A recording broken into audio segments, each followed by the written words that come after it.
Very well. No more illusions. Now we meet face to face. You see my true form, and stand in my domain. It is here I am most powerful. And yet I have no wish to engage your power, nor should you be so eager to engage mine. Perhaps we should converse instead?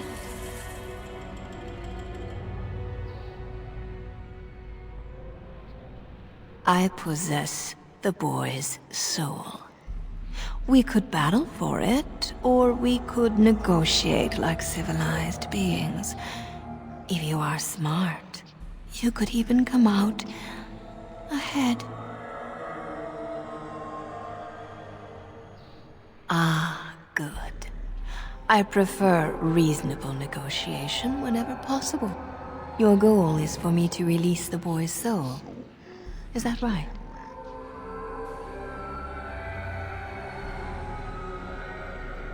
What if you could persuade me to leave voluntarily? No fuss, no bloodshed.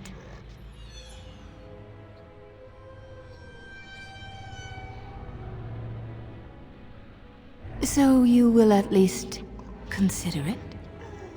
Let me make a proposition then. I abandon the boy, for now. But I retain the contract he and I made, and many years from now, I may return and claim what is mine. This will be long after whatever you want is done. In exchange, I will provide something of value to you. Something you desire. What say you?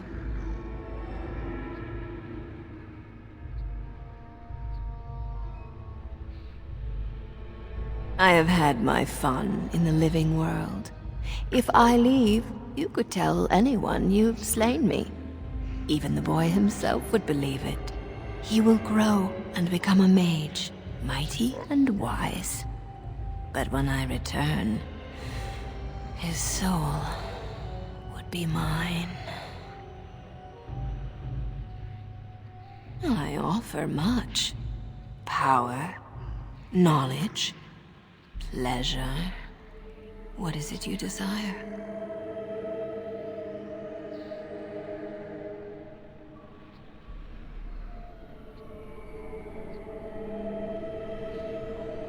Then it is a deal.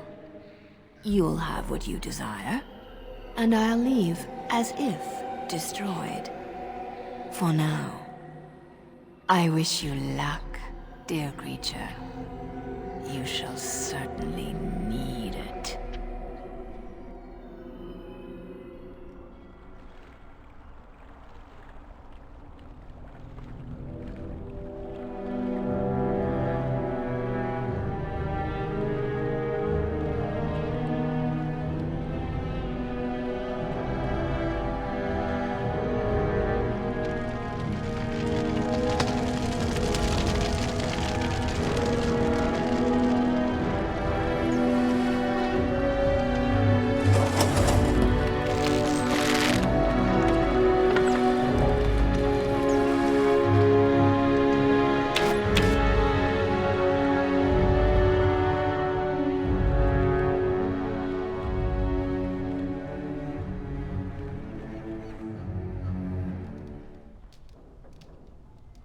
So it is over.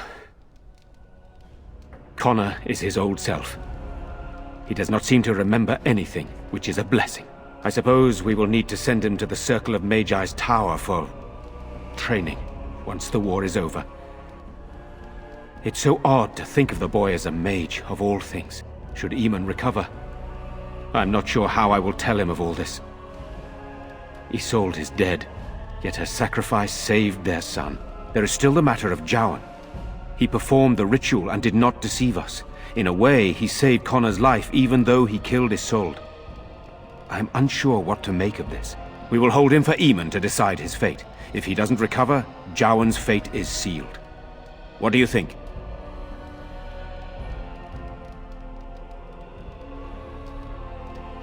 You are a mage, and you know his faults better than anyone. I would trust your judgment.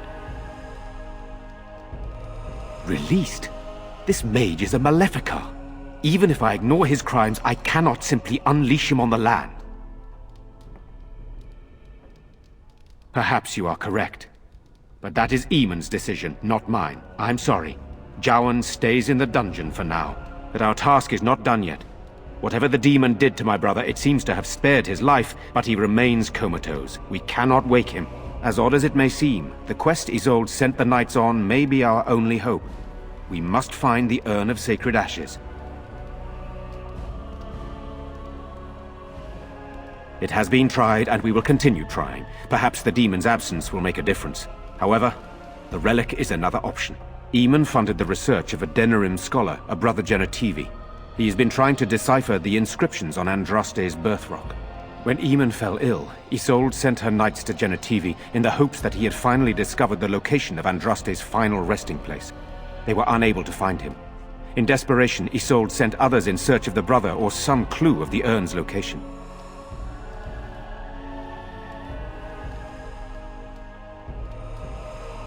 I must organize Eamon's knights as they return, draft new soldiers, and prepare the army to fight. I shall hand Redcliffe back to Eamon when he awakens, and in a state where it can be of some use in the coming war. Truly, what other choice do I have? I have nothing to give you, except, if we are fortunate, my brother and the armies he can muster. But for that, we need the urn. If you wish more, speak with him once he is revived. No one else can. Even if I wished to do it myself, I cannot abandon Redcliffe to its own devices. Perhaps you could seek out the brother's home in Denerim and see if any clues remain on his whereabouts. It is the only place to begin the search, I think. I must go to the hall and begin rebuilding. I wish you luck, and may the Maker go with you.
You're the one who saved me.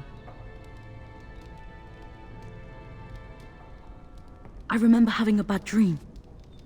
There was a very scary lady, but she went away. I wish Mother were here. Nobody will tell me how she died. They say I'll find out when I'm older.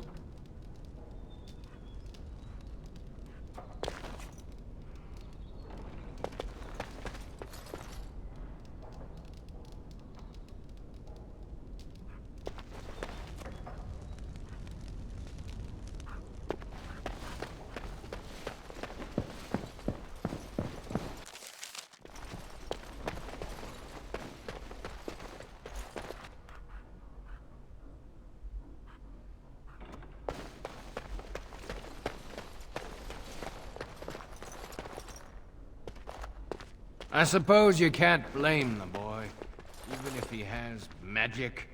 His death wouldn't have helped anything, would it?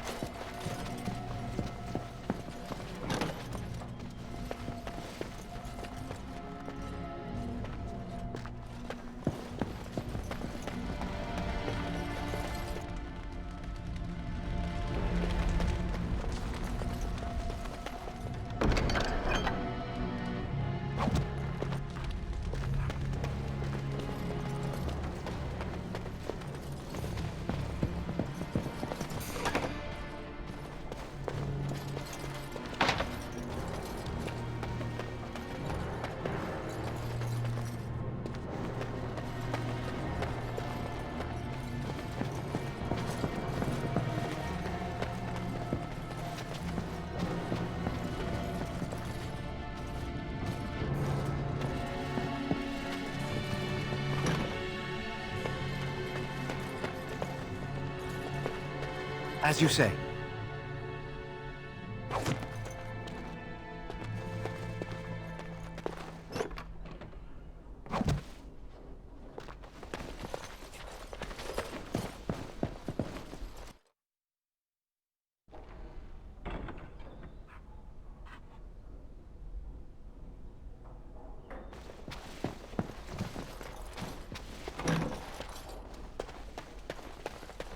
It has begun.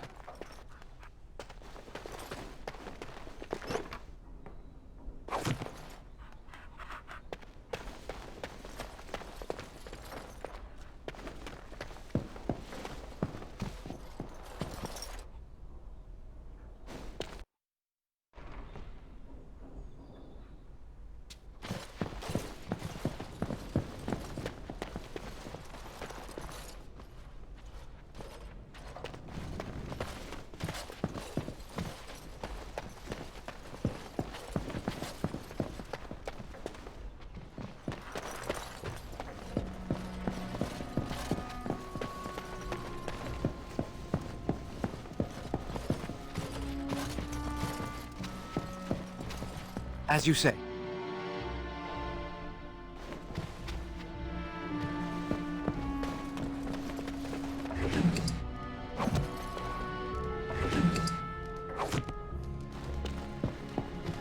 It has begun.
I bring word, sire. There are demands from the Banorn that you step down from the Regency. They are said to be gathering their forces, as are your allies. It appears it will be civil war after all, despite the Darkspawn. Pity. I also have an interesting report. There seem to be Grey Wardens who survived Ostagar. How, I don't know. But they will act against you. I have arranged for a solution, with your leave. The Antivan Crows send their regards. An assassin? Against Grey Wardens, we will need the very best, sire. And the most expensive. Just get it done.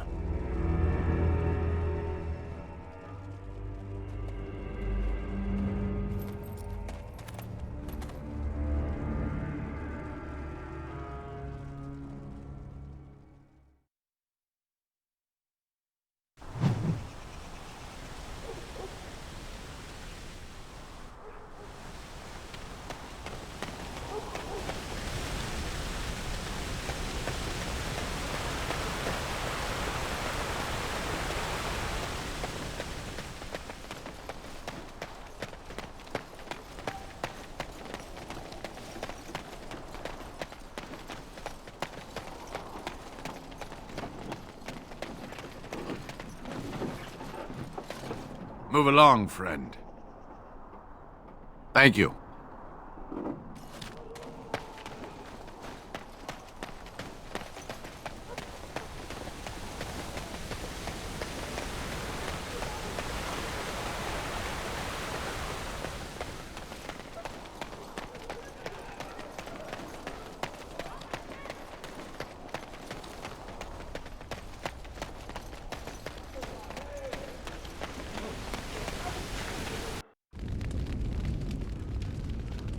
My Valena returned. She told me of your daring rescue. I can't begin to tell you how grateful I am. Take this. A reward for your deed. It's dwarven made and should serve you well. Thank you again. I'm forever in your debt.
And after much sweat, blood and toil, her labors ended, and the world marveled at what she wrought.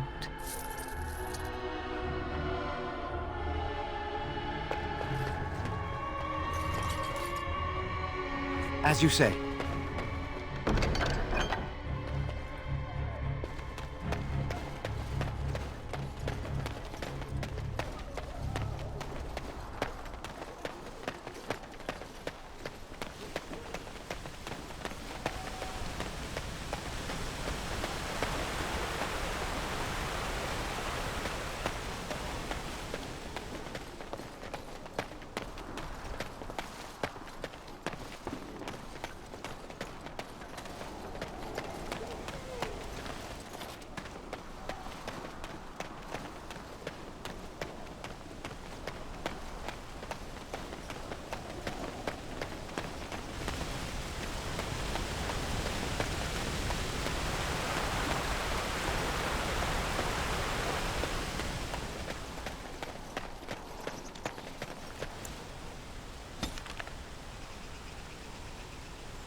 Oh, thank the Maker. We need help. They attacked the wagon. Please help us. Follow me. I'll take you to them.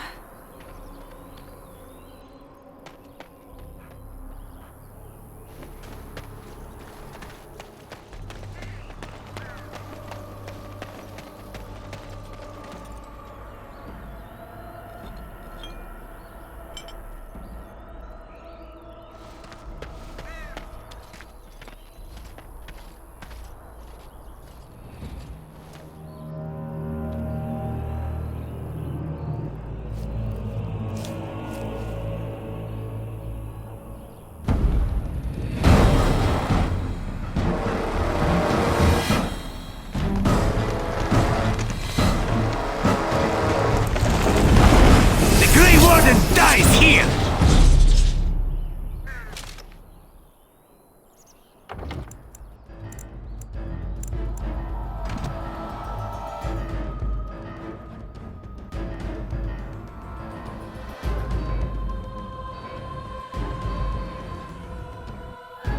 Enemies approaching!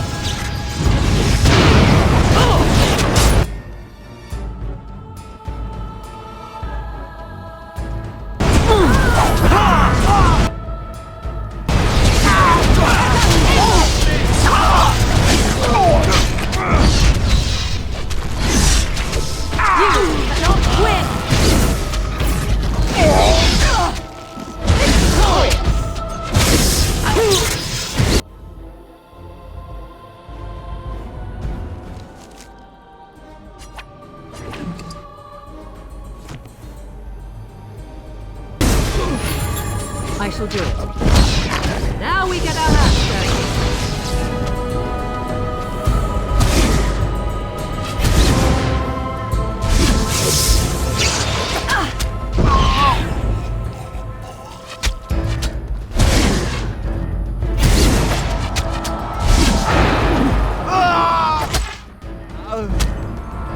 I shall do it. No mercy! Another battle, I see. Very well.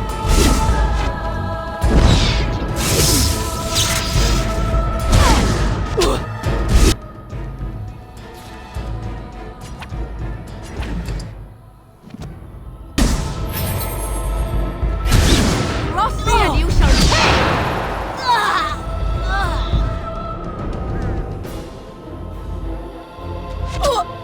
Fools!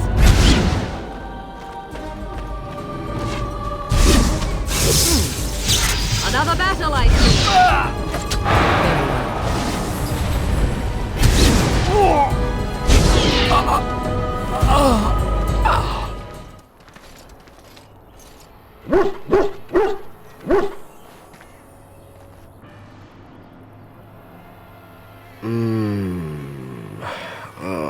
What? I rather thought I would wake up dead, or not wake up at all, as the case may be. But I see you haven't killed me yet.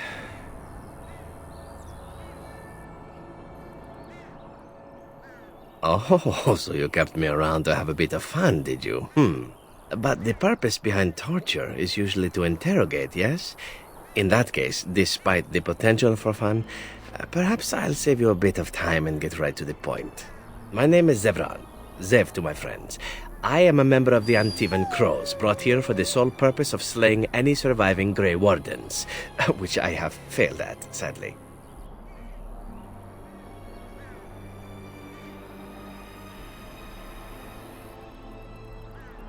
A rather taciturn fellow in the capital.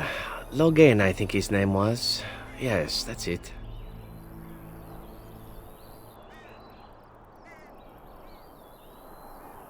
I wasn't paid anything. The Crows, however, were paid quite handsomely, or so I understand. Which does make me about as poor as a chantry mouse, come to think of it. Being an Antivan Crow isn't for the ambitious, to be perfectly honest. Well, aside from a distinct lack of ambition, I suppose it's because I wasn't given much of a choice. The Crows bought me young. I was a bargain, too, or so I'm led to believe. But don't let my sad story influence you. The Crows aren't so bad. They keep one well supplied. Wine, women, men, whatever you happen to fancy. Though the whole severance package is garbage, let me tell you. If you're considering joining, I'd really think twice about it.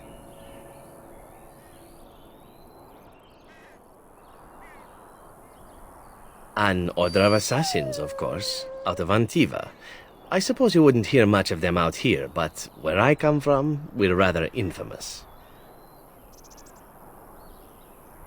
Oh, fine. Is that what you Fereldans do? Mock your prisoners? Such cruelty. Not precisely. I was in the neighborhood when the offer came. The Crows get around, you see. Why not? I wasn't paid for silence. Not that I offered it for sale, precisely. Loyalty is an interesting concept. If you wish, and you're done interrogating me, we can discuss it further.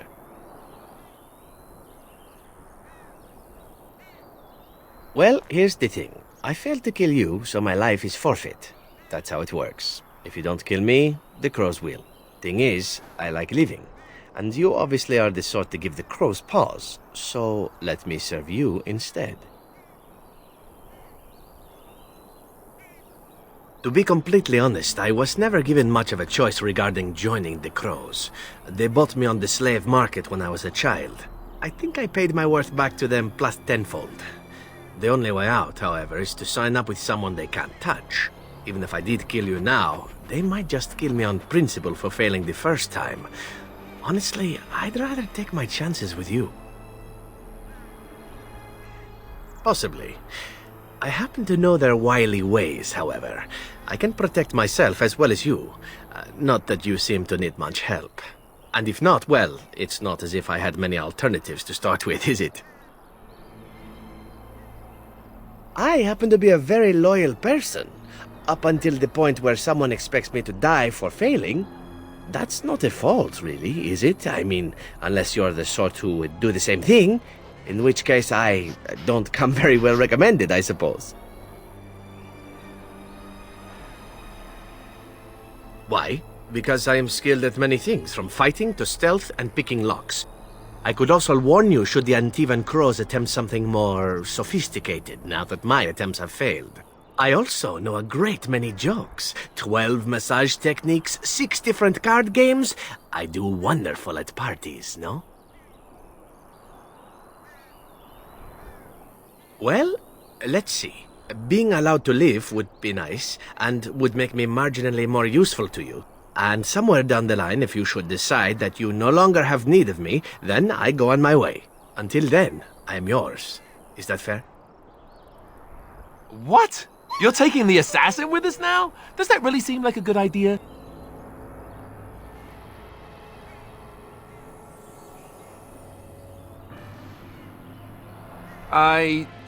Well, no.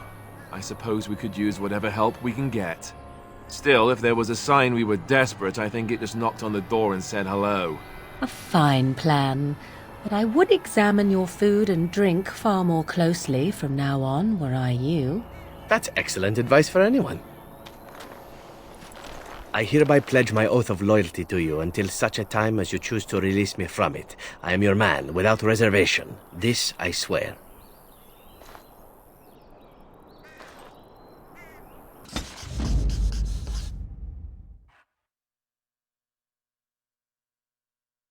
Oh, blast Yes. Yes.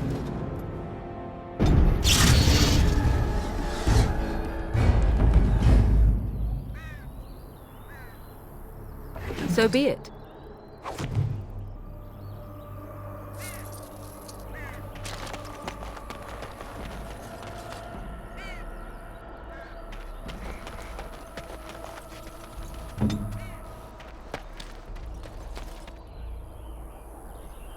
It shall be done.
You'll have to forgive me if I seem a bit nervous.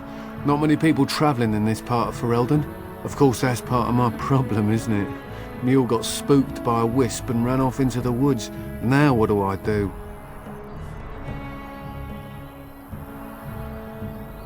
Oh, no, I sent the elf to do that. I wouldn't dream of asking a stranger to do it. Allow me to introduce myself. Felix de Grosbois, merchant and entrepreneur at your service. I don't normally take this route, but with the war I was hoping for a bit of luck and good weather in the mountains. Sadly, I've had neither. Ugh, this trip has been one miserable disaster after another.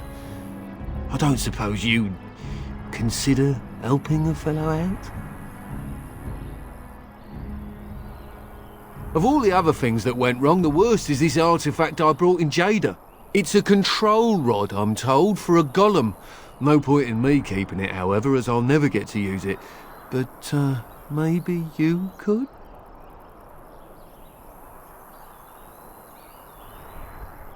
The fellow I brought it from is a long-standing contact. He didn't want to come to Ferelden, however, with all our... troubles. He said he got it from the man who owned this golem. But to be honest, I have no idea if it will work. Hence the low price. What do you say? The catch? Yeah, I suppose it is a catch, isn't it? The catch is that the golem didn't come with the rod. It's supposed to be down in a village down south, waiting to be activated. Even if I could get down there, which I can't, I understand the place has been overrun by darkspawn. That's not such an issue for adventurous types like yourself, surely? Or I'm hoping that's so, at least.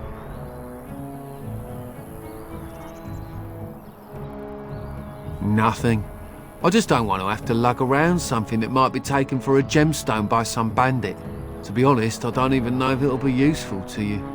I paid too much to simply throw it away. Just as well. As I mentioned before, you'll find the golem down south, in a town called Honleith. I'll mark it here on your map.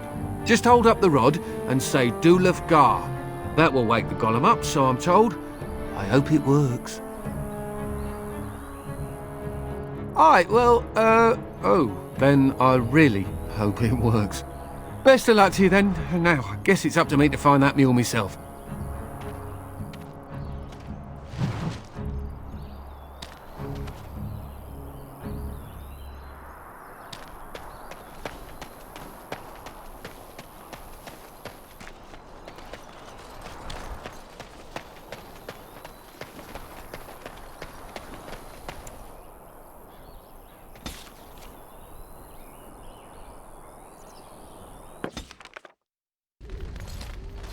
Now that we're back at the camp, I want to talk about what happened at Redcliffe.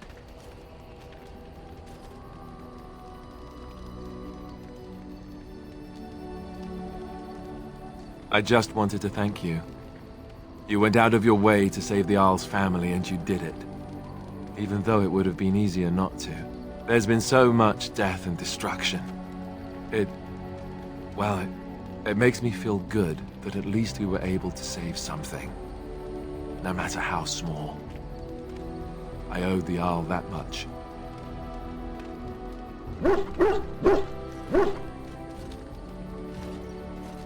I thought it needed to be said. What can I say? I'm a giver. Good. Now that the warm, fuzzy part of the day is over with, we can get back to the ritual dismemberments. Oh wait, it's not Tuesday, is it?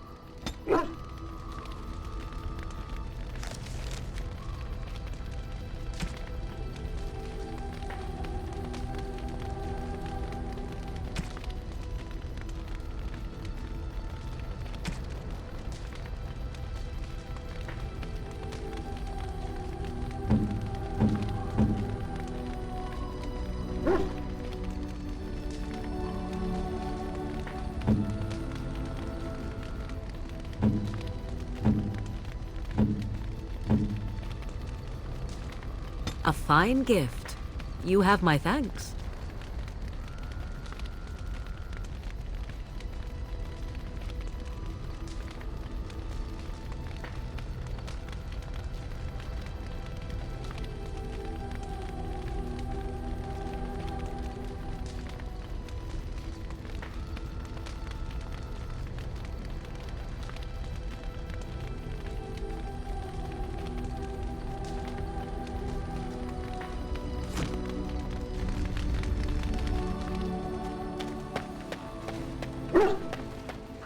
I once heard a really old legend about how the Hound Warriors in the days of the old tribes would feed their Mabari the flesh of the vanquished. Well, that's what I heard anyway. It would sometimes be human flesh. Oh, like you can tell the difference. For all you know, maybe you've already been fed something. Someone.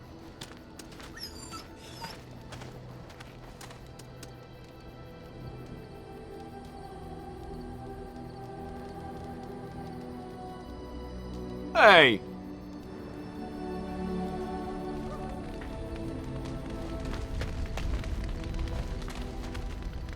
Here I am. Oh, this should be good. Go ahead. Well, the crows would have you believe that it is an involved process that takes years of training, the sort that tests both your resolve and your endurance. Survive that process and maybe, just maybe, you're good enough to start being considered one of them. But quite frankly, the truth is that all it requires is a desire to kill people for a living. It's surprising how well one can do in such a field. I don't know about that. It's simply a slightly different skill set from your average killer as I see it.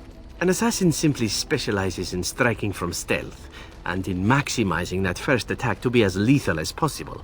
Debilitate your foe, either by poison or by crippling their limbs, makes any follow-up combat you need to engage in that much simpler.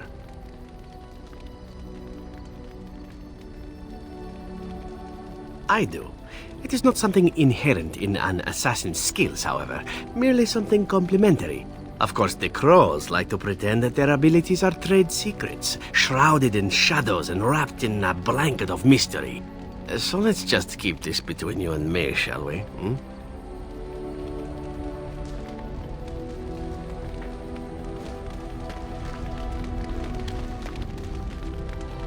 Yes?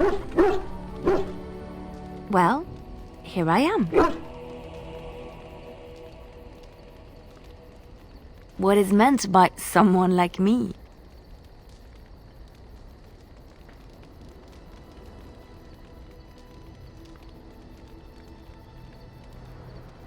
Did you think I was always a cloistered sister? The Chantry provides succor and safe harbor to all who seek it. I chose to stay and become affirmed.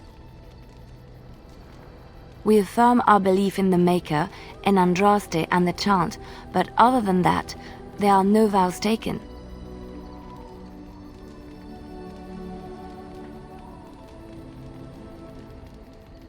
I was a traveling minstrel in Orlais. Tales and songs were my life. I performed, and they rewarded me with applause and coin. And my skill in battle? Well, you pick up different skills when you travel, yes? Yes, of course. Let's move on.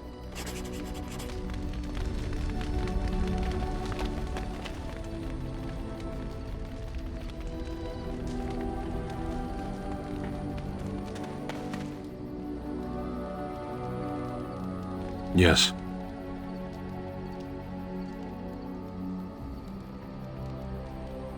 Speak, then. Then I suggest we move on. I am hardly surprised. To answer a question. Were you not at Ostagar when the army was overwhelmed? That is your answer.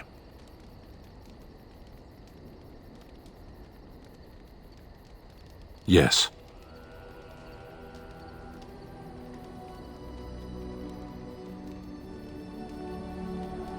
Never. I cannot go home.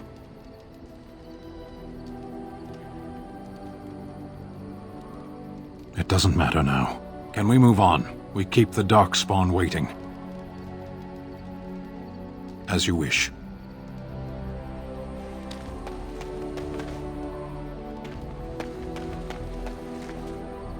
If there's anything I can do for you, please, please tell me. I'm sure you'll be pleased with the goods my boy and I have collected, and with your discount.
Enchantment? Enchantment!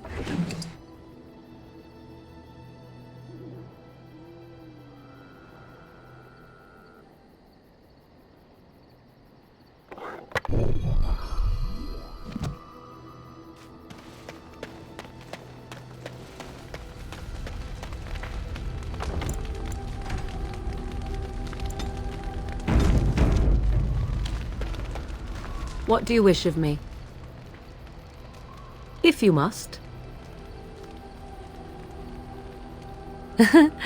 You are very cute to ask so many questions.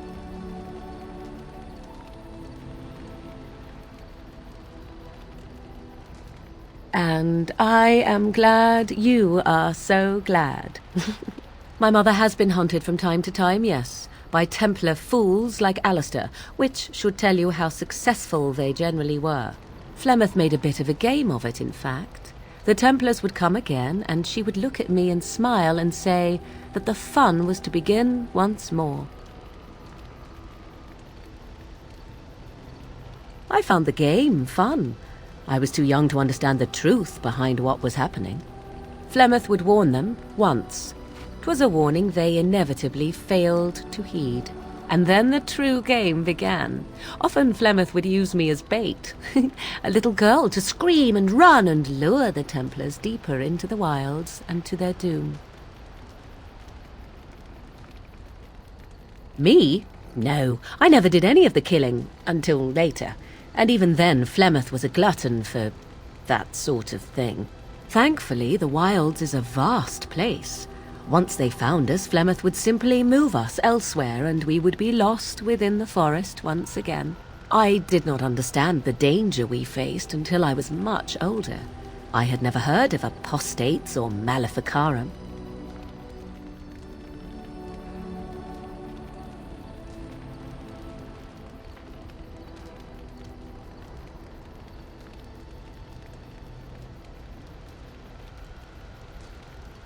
I think that my mother made it fun so that a child did not learn to fear. And I think that it was necessary. There are no trials for apostates, no prisons, no mercy. There are only absolutes, so only survival matters. If the wilds have taught me anything, 'tis this. First, you must survive. Do you disagree?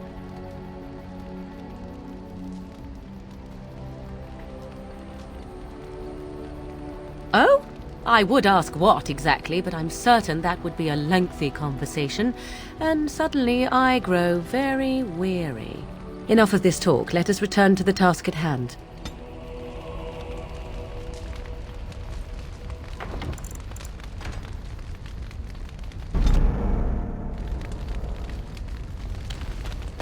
What do you wish of me? If you must. I was not born such. 'Tis a skill of Flemeth's, taught over many years in the wilds. The chastened have tales of we witches, saying that we assume the forms of creatures to watch them from hiding. When a child is alone and separate from his tribe, that is when we strike, dragging the young boy kicking and screaming to our lair to be devoured. A most amusing legend. Changing her form, certainly. Devouring lost children, I cannot say. She has not done it in my experience, though in truth my lifespan is but a fraction of her own. Why do you ask? Is there something specific you wish to know?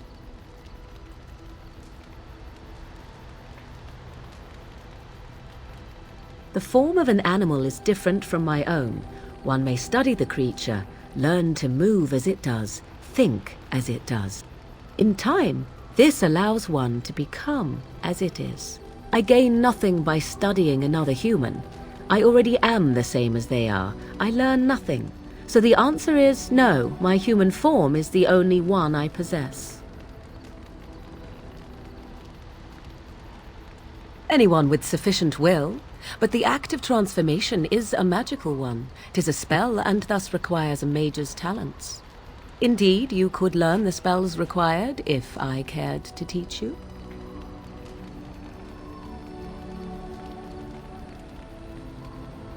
There were nights when the wilds called to me, 'tis true.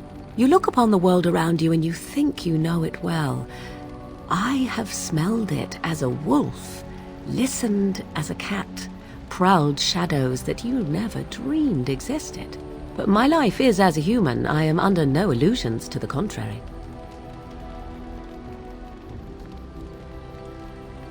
They do not shy away from me. To their senses, I believe I seem like any other of their species. As to what they think, I truly cannot say. Just as I am still human, no matter my form, they are still animals. Thus they cannot speak, even were I to ask. Indeed. Have you an opinion on my abilities, then? Am I an unnatural abomination to be put to the torch? Oh, you're simply full of surprises, little man, aren't you? But enough of such talk. Let us proceed, lest the dust gather on us.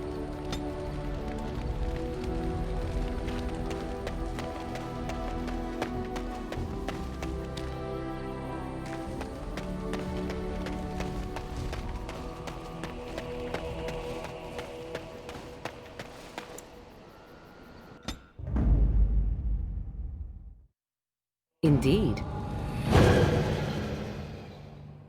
Yes.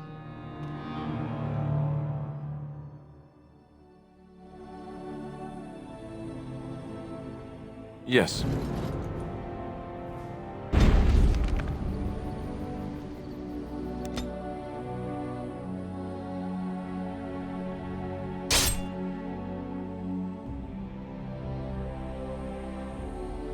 Wild creatures ahead.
I shall do it. It is begun.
Now we do battle.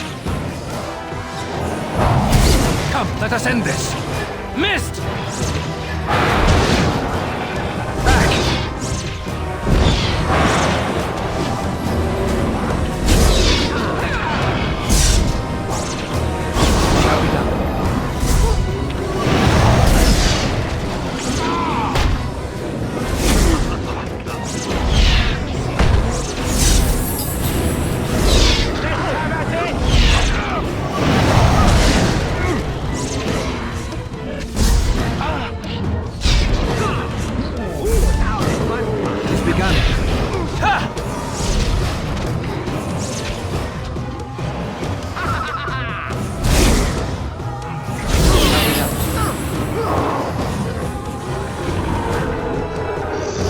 Our skill has won the day. That's all of it, yes?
Maintain. We must fight. Let us do it quickly. Now we get our hands.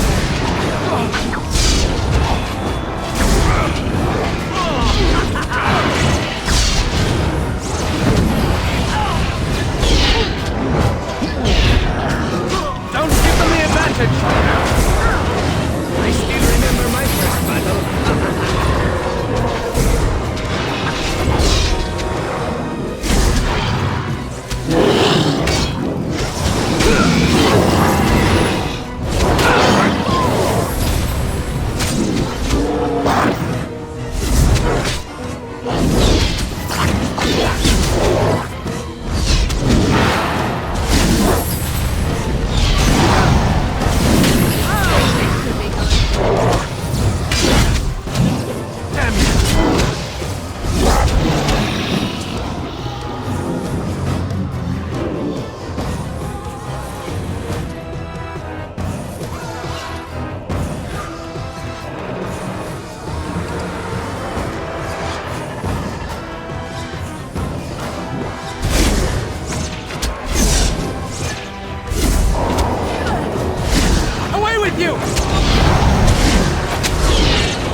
Begun. Run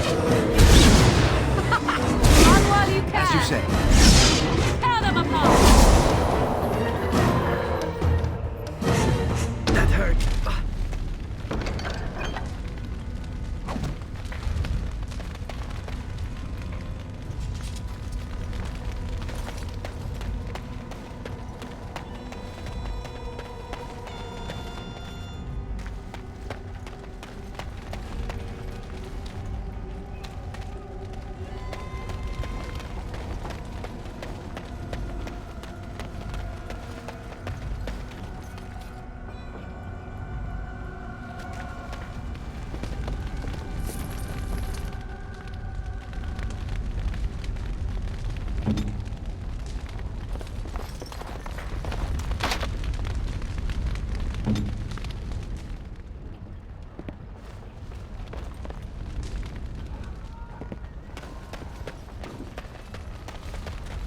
Very well.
As you say.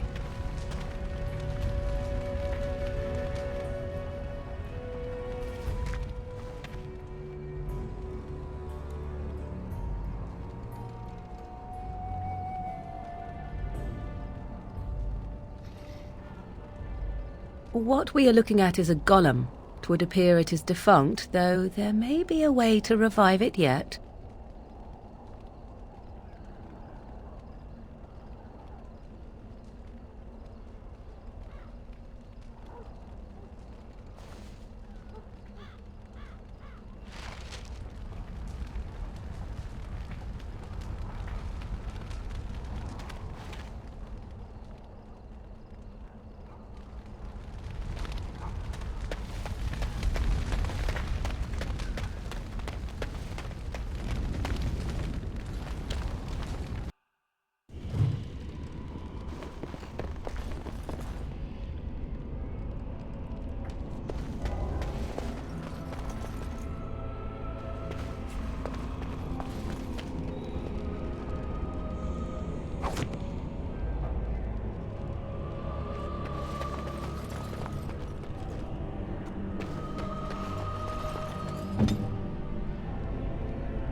It shall be done.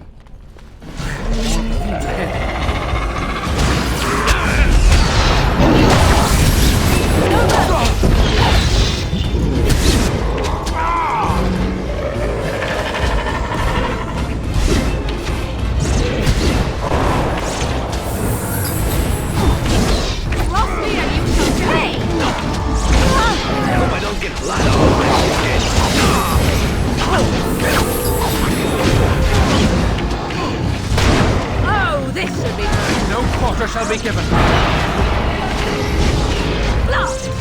Don't give them the advantage. We must fight. Let us do it quickly. Very well.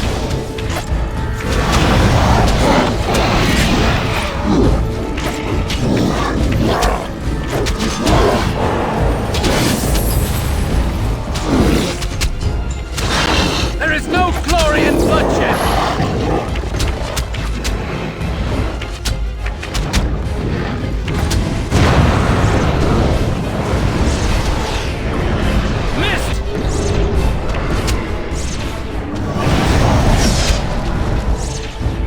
You fall! Is it just me, or did I do really badly back there?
It has begun.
Let us end this!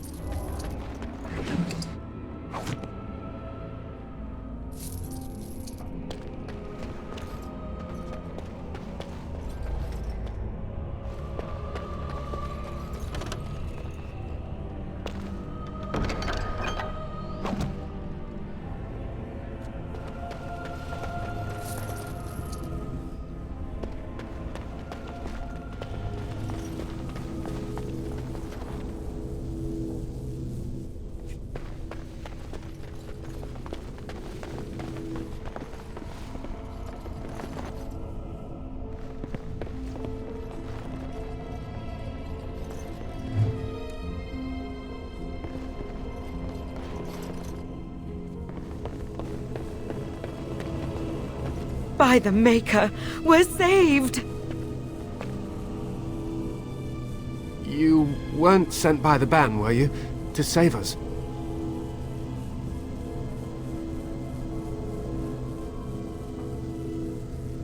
A Grey Warden? Here!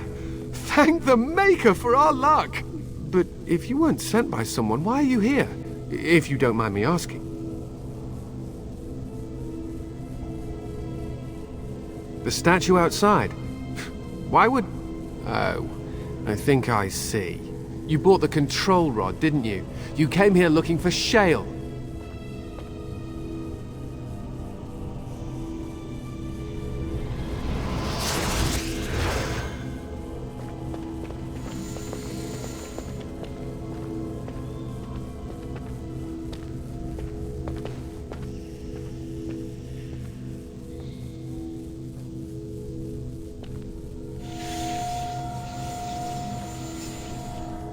That damnable golem brought us nothing but trouble. My mother sold the rod years ago after it killed my father, and good riddance!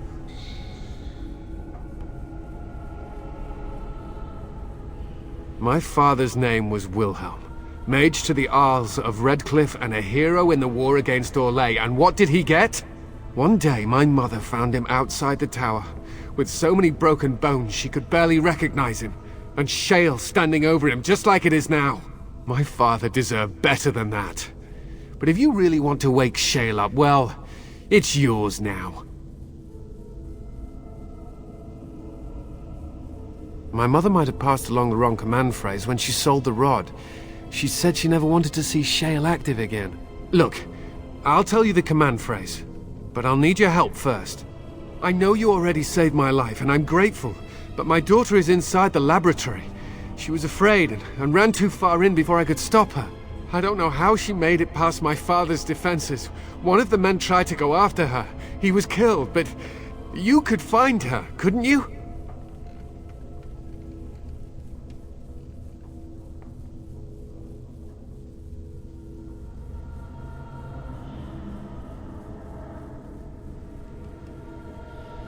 I don't, it's true.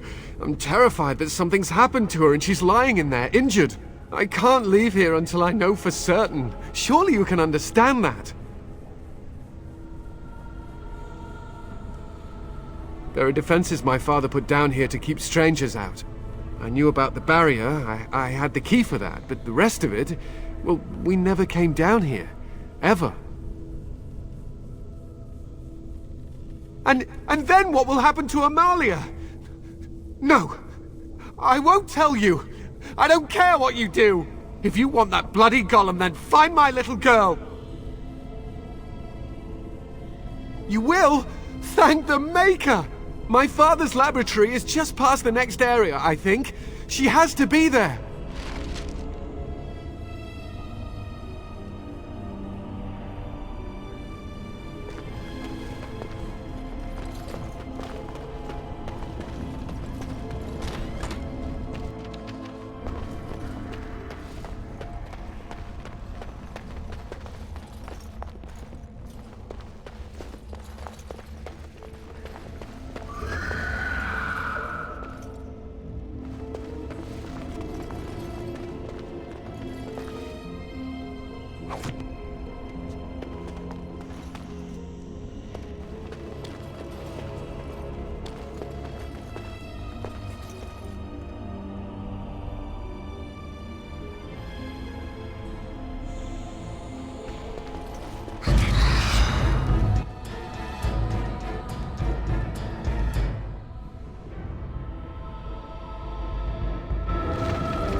What do you mean you've never climbed a tree?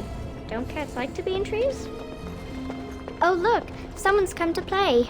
You have come to play, haven't you? We're playing a guessing game. It's better with more people.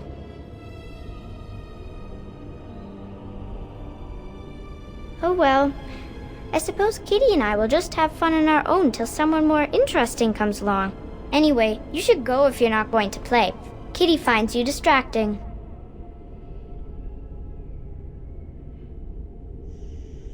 Kitty's clever. She says you want to take me back to my father, but I'm not going. She would be lonely. You are so kind, Amalia. I would miss you dearly if you left.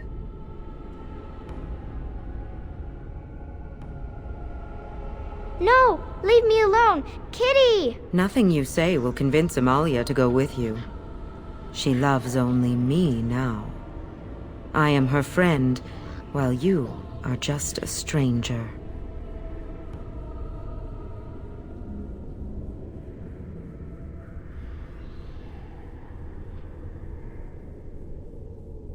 It seems we are at an impasse, so let me propose a compromise of sorts. Release me, mortal, and let me have the girl. Let us return to her father and leave this place forever.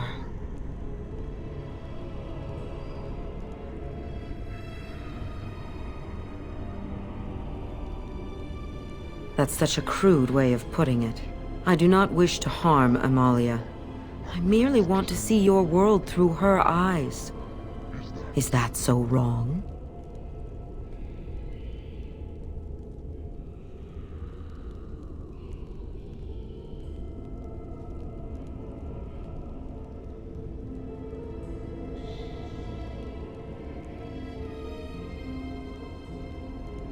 Thank you. You are very gracious. The mage's wards hold me within this chamber, and only a mortal may approach them. There is a trick to disarming the wards, but I do not know it. Perhaps you will succeed where the girl failed. Oh, this is so exciting! Kitty is going to be free! I've always wanted a cat, and Kitty is so perfect and pretty.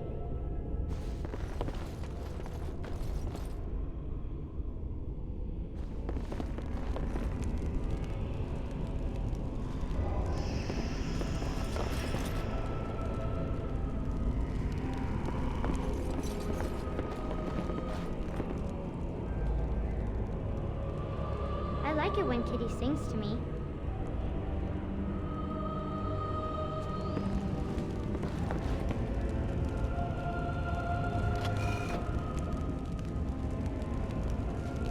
Very well.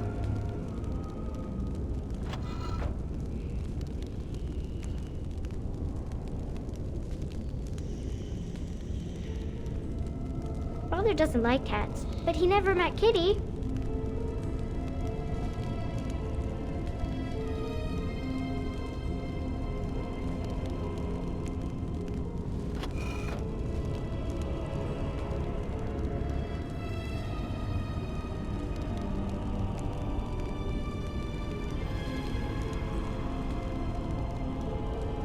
Kitty says Grandpa Wilhelm locked her up in this room. Isn't that awful?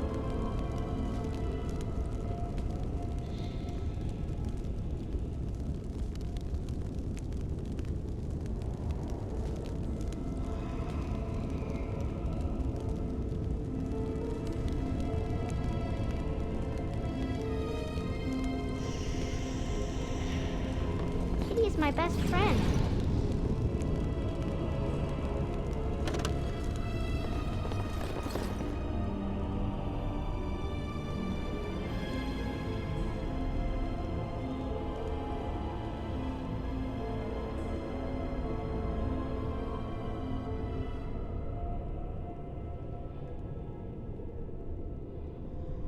I was thinking about the sun, silly.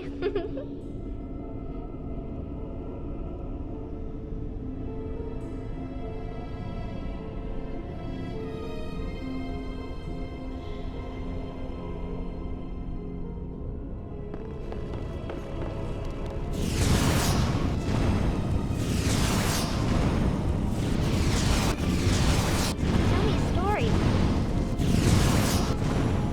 It shall be done. I shall do it. Very well.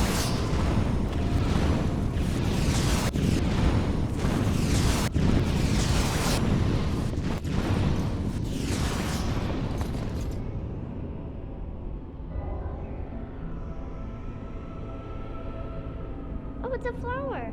Is it a daffodil? I like daffodils.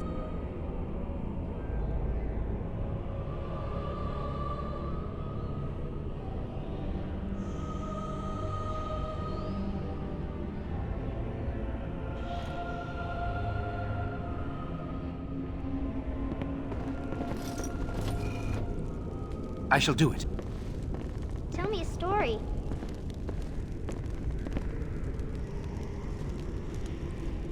As you say.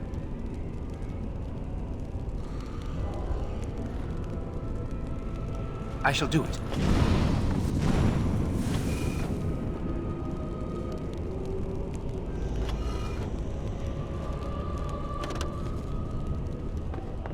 Father doesn't like cats, but he never met Kitty.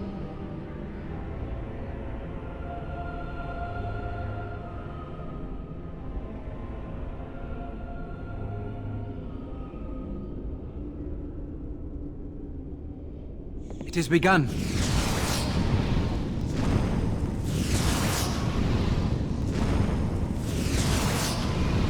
Oh, it's a flower. Is it a daffodil? I like daffodils.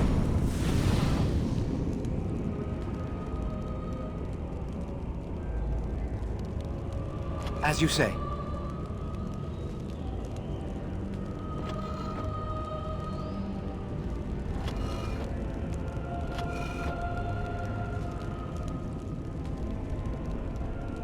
I like it when Kitty sings to me.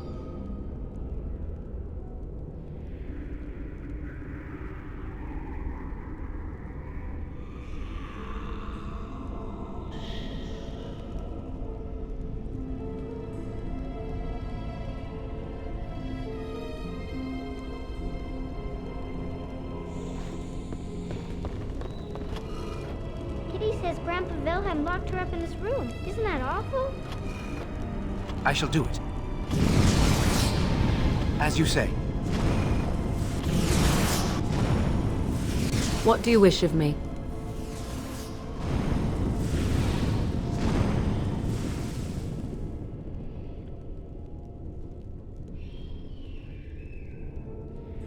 Father doesn't like cats, but he never met Kitty.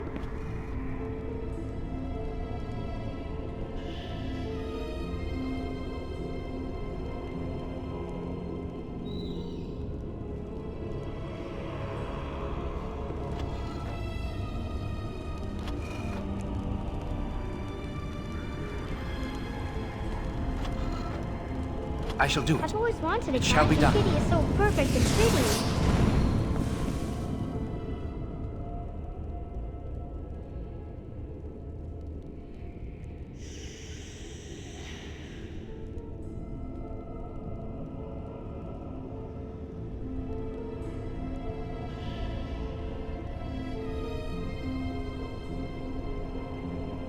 I like it when Kitty sings to me. As you say.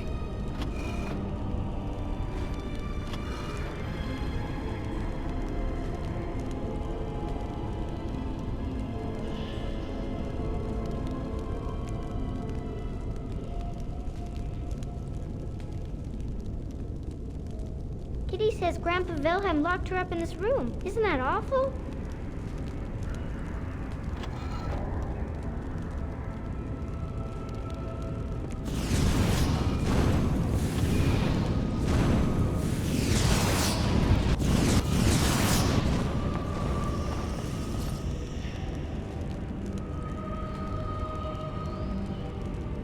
Father doesn't like cats, but he never met Kitty.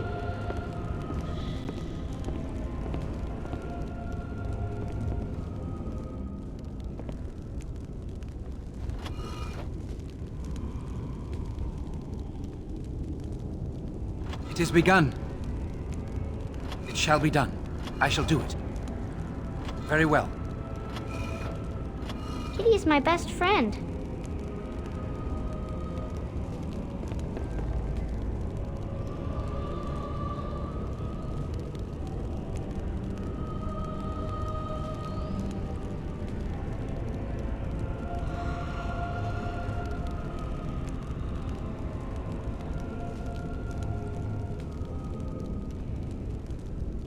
I was thinking about the sun, silly.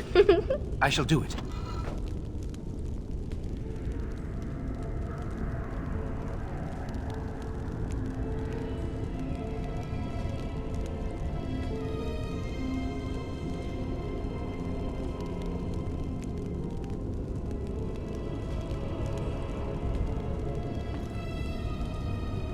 I've always wanted a cat, and Kitty is so perfect and pretty.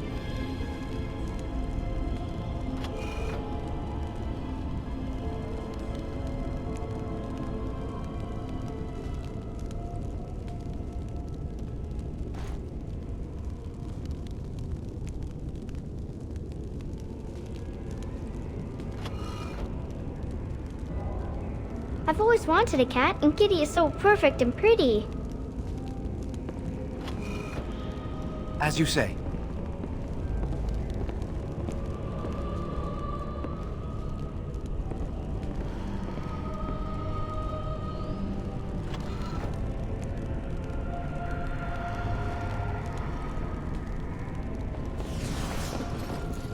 Oh, it's a flower. Is it a daffodil? I like daffodils.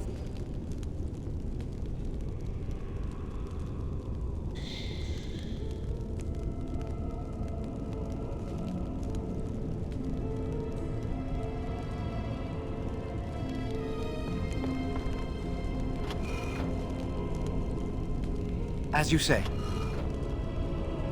Tell me a story. I shall do it.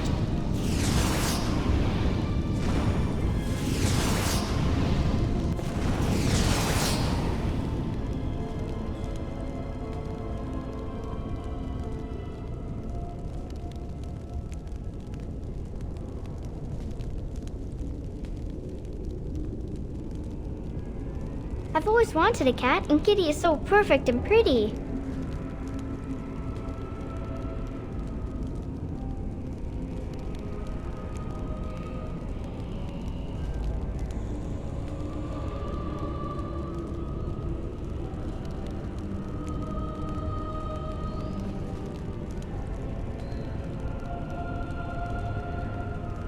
Tell me a story.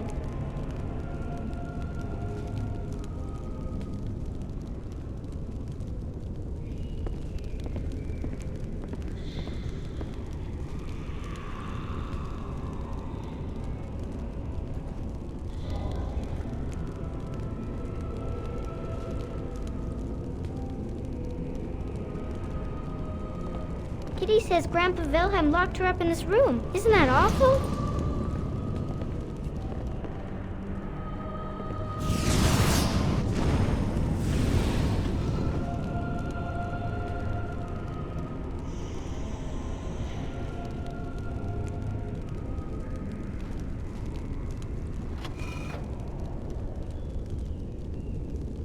Kitty is my best friend.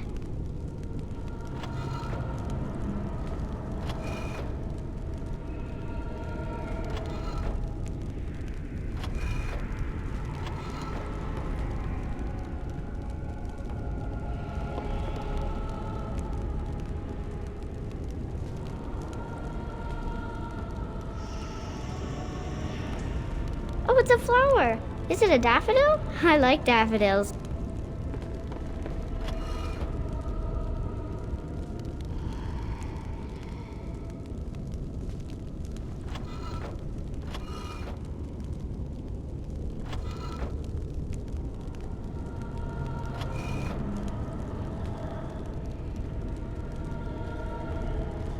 Oh, it's a flower. Is it a daffodil? I like daffodils. It has begun.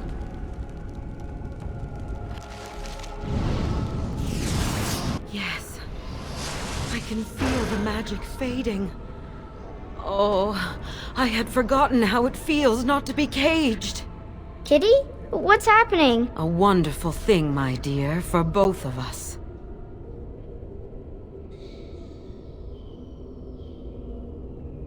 Betrayal! You will not take the girl. She is mine! Kitty!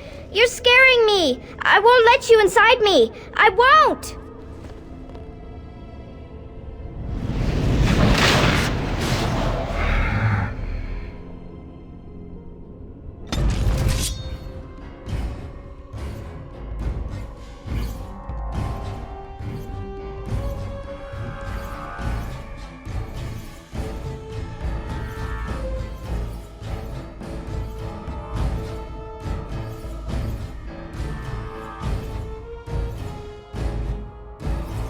Very well.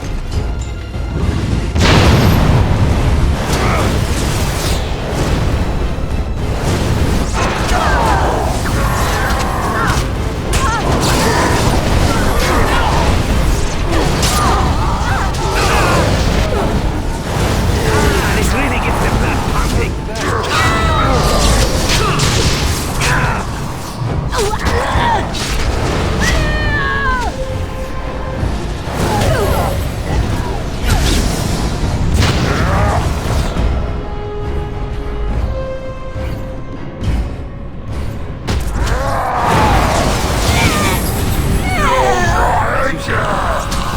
No quarter shall be given. Must maintain. Very well.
you say.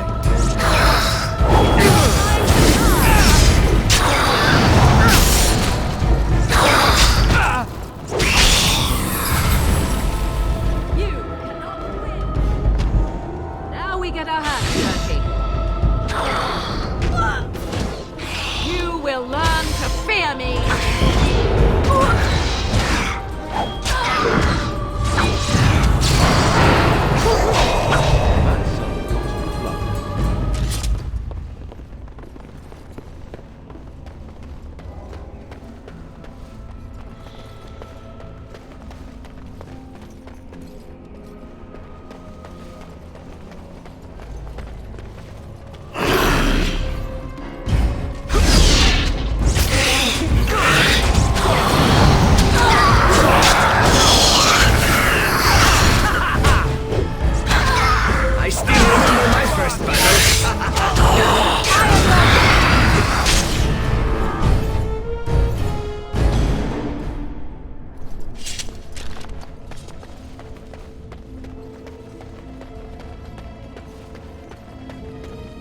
You did it!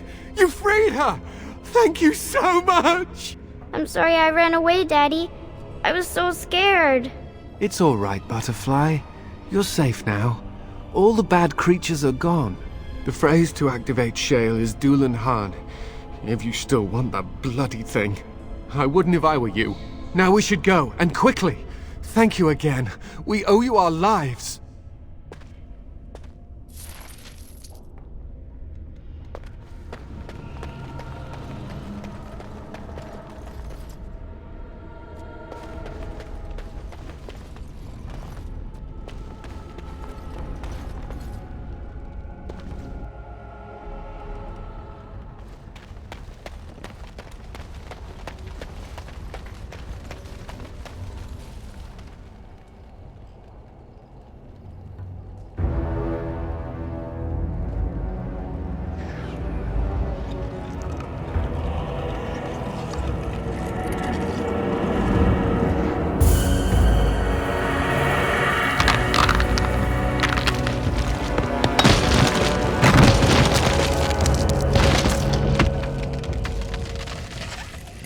I knew that the day would come when someone would find the control rod. And of course, it is another mage. That is what it is. Yes? Yes. Just my luck.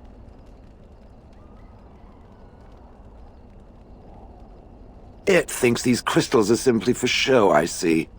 It thinks I cannot sense the energies it commands. Huh. I stood here in this spot and watched the wretched little villagers scurry around me for, oh, I have no idea how long. Many, many years. And the villagers had no idea they were being watched. Creepy. Then one wonders that you wouldn't be grateful to the one who allowed you to stretch your legs, Gollum. Another mage, I see. Charming. I was just beginning to get used to the quiet, too. Tell me, are all the villagers dead? Familiarity breeds contempt, as they say, and after 30 years as a captive audience, I was as familiar with these villagers as one could possibly be. Not that I wish their fate on them, no. But it did make for a delightful change of pace.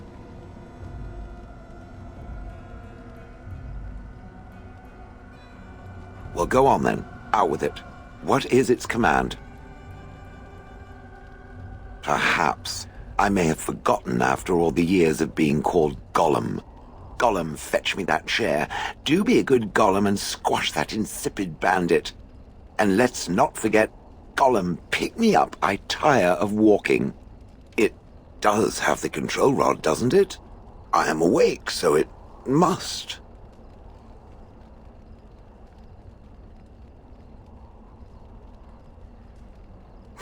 So long as it holds the control rod, I could not crush its skull, even if I wished to. Not that I do. Yet. Yet there is something odd here. Go on, order me to do something.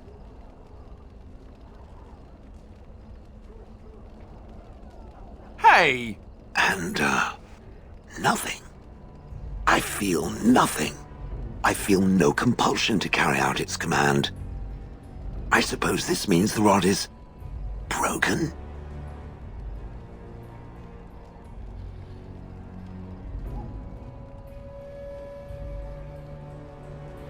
Don't be ridiculous. Well, I wouldn't mind killing the birds. Those evil birds and their foul droppings. I could crush them all. I suppose if I can't be commanded, this means I have free will, yes? It is simply, what should I do? I have no memories beyond watching this village for so long. I have no purpose. I find myself at a bit of a loss. What about it? It must have awoken me for some reason, no? What did it intend to do with me?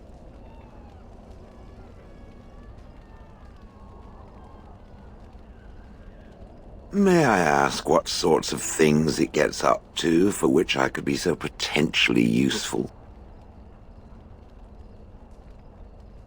It refers to the Darkspawn, the very creatures that destroyed this village.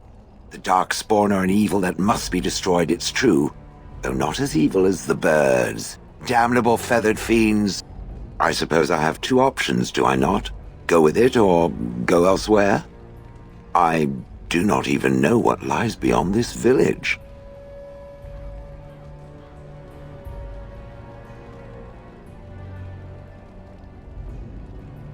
Did I? I remember that I had a former master. The mage with the furry brows who poked and prodded and barked orders. Did I kill him? I hope I did kill him. Perhaps the last order he barked was, "Gollum, stop crushing my head." Ah!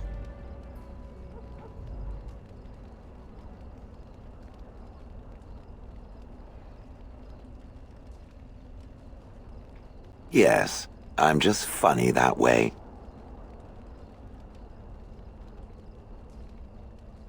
Are you certain you want to bring that thing with us? It could be dangerous and large.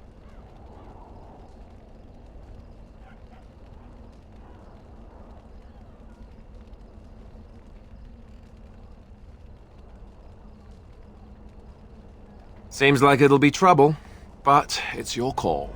I will follow it about then, for now. I am called Shale, by the way. Not like standing frozen for 30 years while pelted with bird feces. Now that is a joke.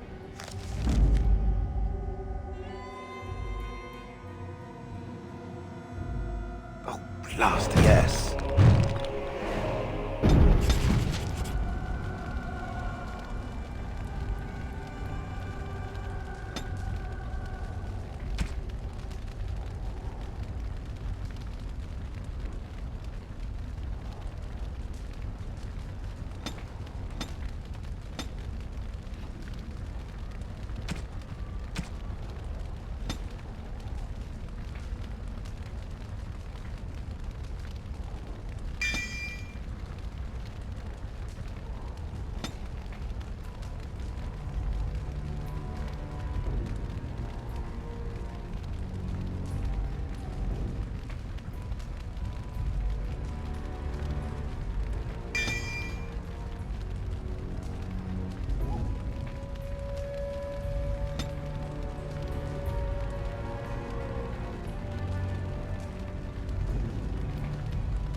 Spawn!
Another down! Rained on all those decades must have slowed me down.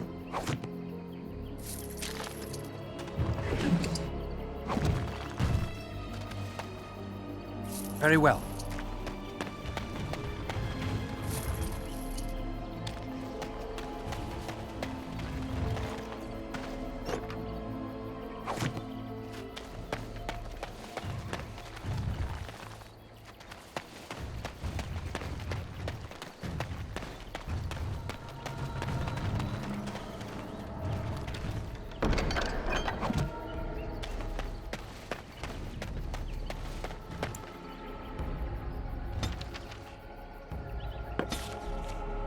The Blight. How will you end it? Is that all? It is surrounded by an ocean of darkspawn. How will you reach it? If you reach it, how will you slay it? You say you are a Grey Warden. I have heard stories of this order. Great strategists and peerless warriors. That is what we hear of the Wardens. So far, I am not impressed.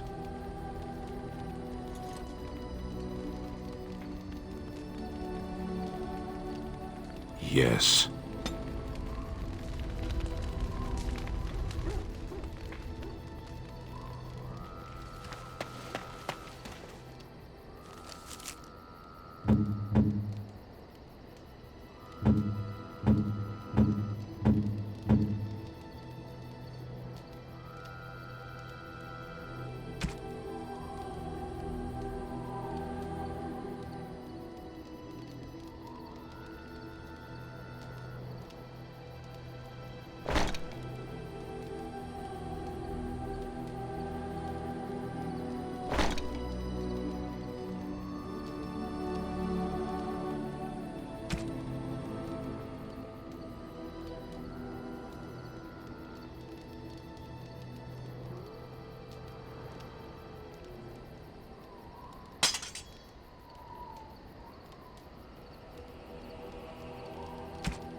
I see it found some augmentation crystals. I was not even aware it knew about them. Well done.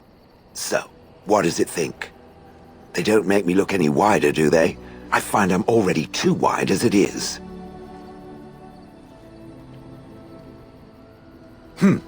I think it takes for granted that it gets to wear clothing and other sorts of colorful things.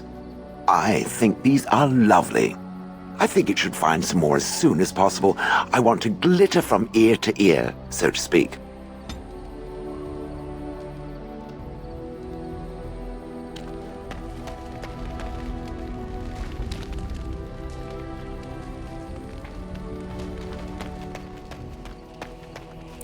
Look at what your fool dog placed in my pack. A putrid, half-eaten hare is not something a woman wants to find in her unmentionables.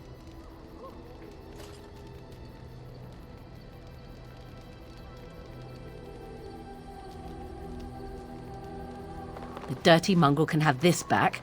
There. And tell him not to do it again.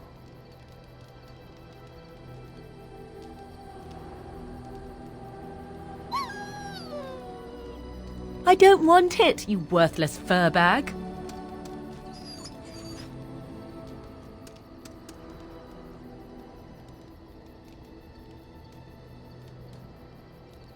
Oh, he's just trying to be manipulative, I can tell. I do it too.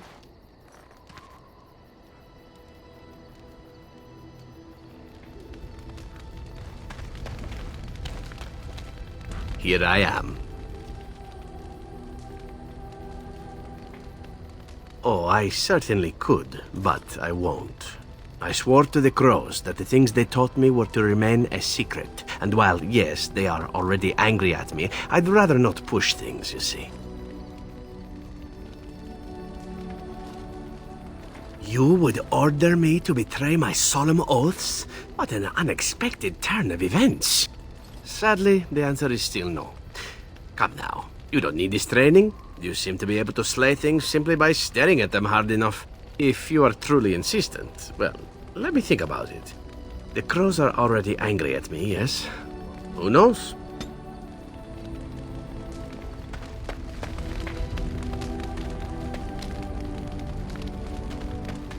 What do you need?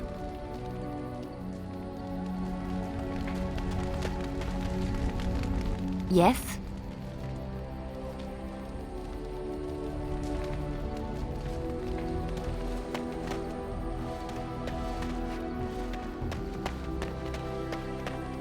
Something you need? I'm sure either my boy or I can help you out.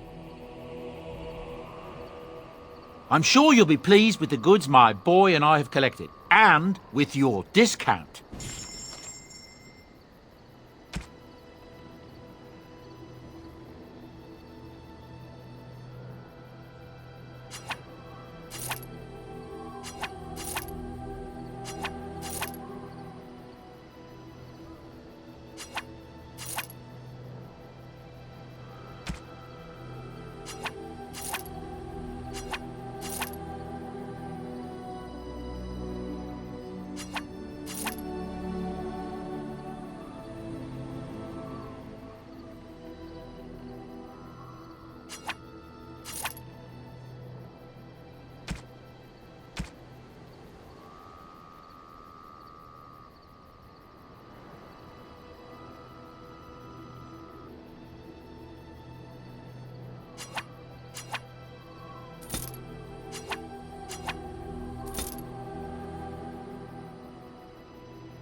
Yes.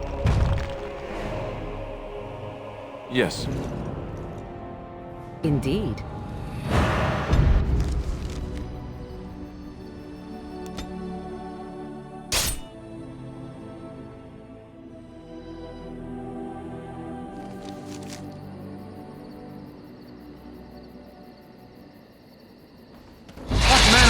is this? I shall do it.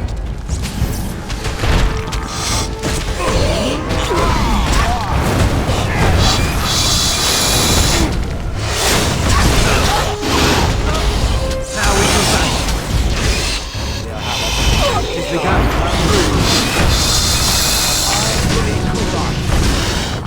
Run while you can. Very well. Don't give them the advantage. All right. Let's go!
Careful now!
Beast is this? Shall we go? Damn you! Back! You say?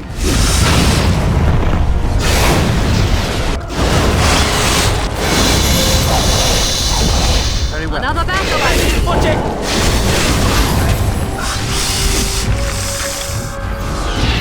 It's a fine thing we've done! Well together.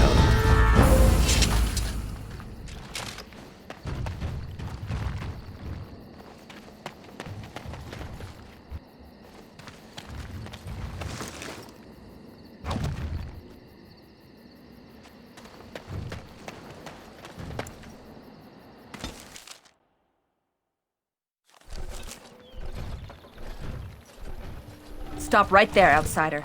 The Dalish have camped in this spot. I suggest you go elsewhere, and quickly.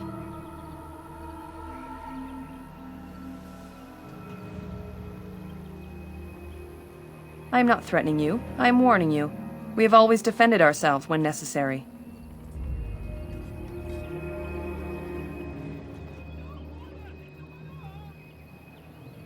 I find that hard to believe. What business could we Dalish possibly have with a group like yours?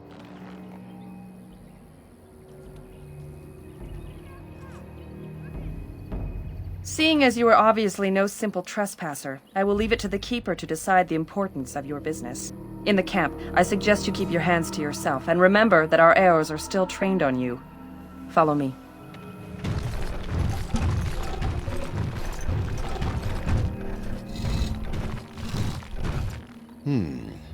I see we have guests.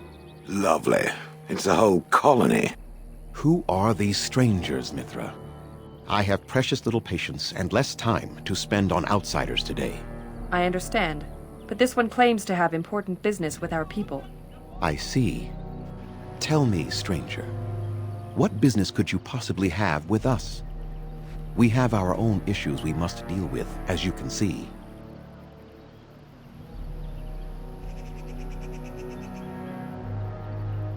You might have simply said so to begin with. Masiranus, Mithra. You may return to your post. Manuvinen, Keeper. Now, allow me to introduce myself.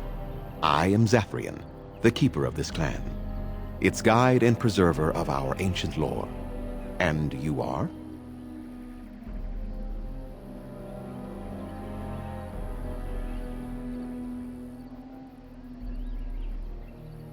Manners. From a Shemlin. Interesting. What might be your mission here? Have you come to spread news of the Blight? I had already sensed the corruption spreading in the south.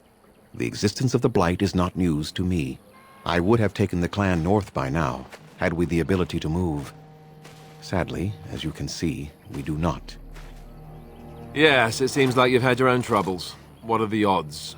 I imagine you are here regarding the treaty we signed centuries ago. Unfortunately, we may not be able to live up to the promise we made. This will require some explanation. Please, follow me.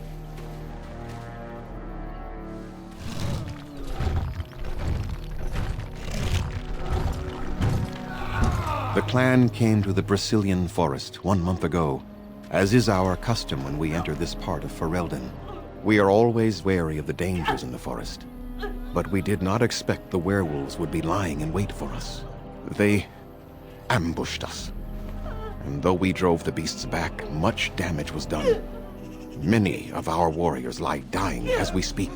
Even with all our magic and healing skill, we will eventually be forced to slay our brethren to prevent them from becoming beasts. The Blight's evil must be stopped. But we are in no position to uphold our obligations. I am truly sorry.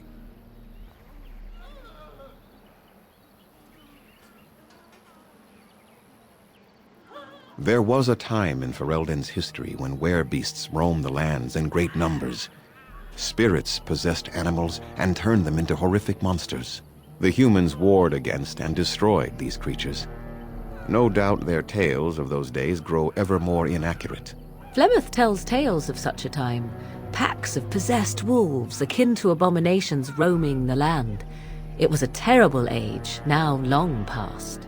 The werebeasts are not all gone from this land, and the ones that stalk the Brazilian forests are proof of this. They are savage and unrelenting. They need no reason to attack anyone. What is curious, however, is the ambush. We expect werewolves to be no more cunning than a rabid wolf. The ambush suggests a level of intelligence we've never seen before. I doubt that. The very curse that is in their blood fills them with an unreasoning rage that precludes any true thought. Not enough to make a difference for you, and not simultaneously leave us defenseless. The affliction is a curse that runs rampant in their blood, bringing great agony and then ultimately either death or a transformation into something monstrous.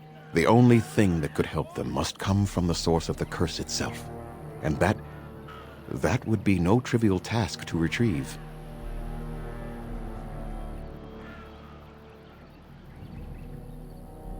No, but it is the one who made these werewolves come to be.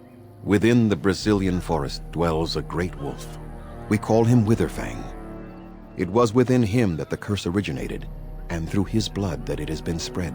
If he is killed and his heart brought to me, perhaps I could destroy the curse. But this task has proven too dangerous for us.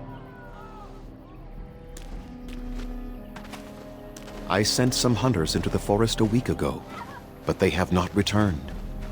I cannot risk any more of my clan.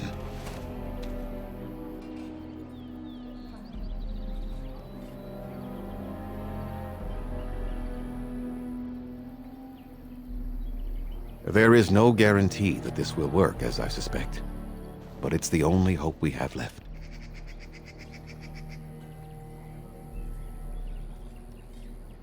We would assist with the Blight, of course. And you would have our gratitude.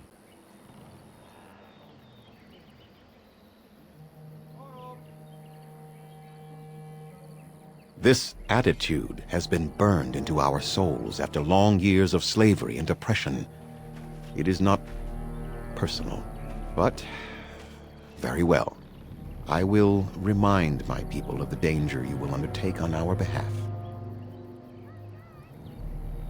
I must warn you that more than werewolves lurk in the Brazilian forest. It has a history full of carnage and murder, you see. Where there is so much death, the veil separating the spirit realm from our own becomes thin, allowing spirits to possess things, living or dead. But if you can indeed help, then I wish you luck. Make them quick, if you please. I have much to do here. My apprentice Lanaya or Sayrel, the clan's storyteller, could provide you with answers just as easily.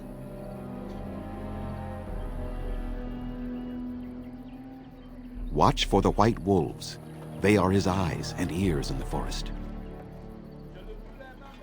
There is not much to say. It stemmed originally from Witherfang, but now any werewolf may infect someone with it.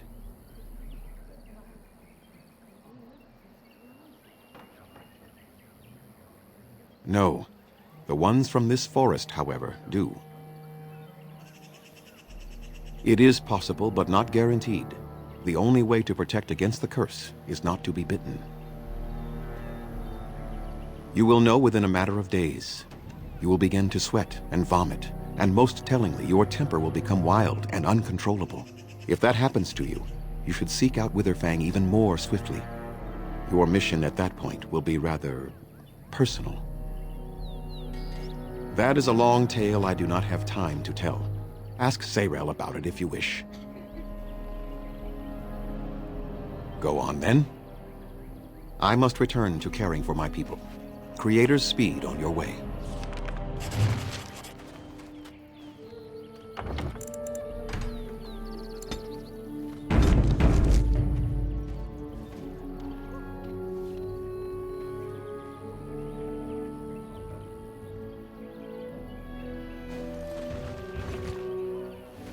Please leave that be. If you have need of equipment, I am sure Master Verathorn can help you.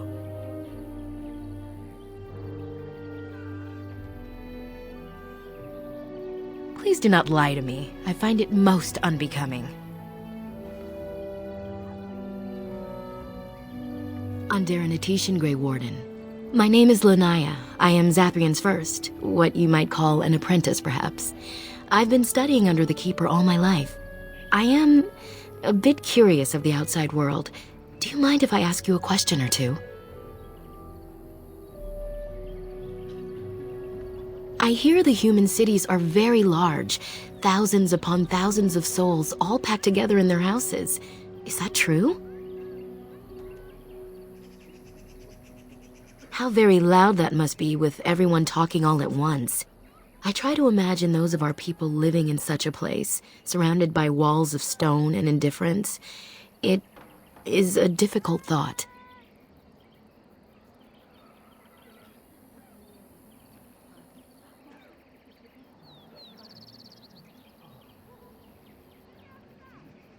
Better for our people, yes. Elves are not the same as your kind. Our souls are more fragile. Is that the right word? It is said that one day we will have a land of our own. We Dalish gather the ancient wisdom in preparation for this. When that day comes, all elves, even those who have forgotten, will reclaim their former glory. I have a question, if it's not too impolite to ask.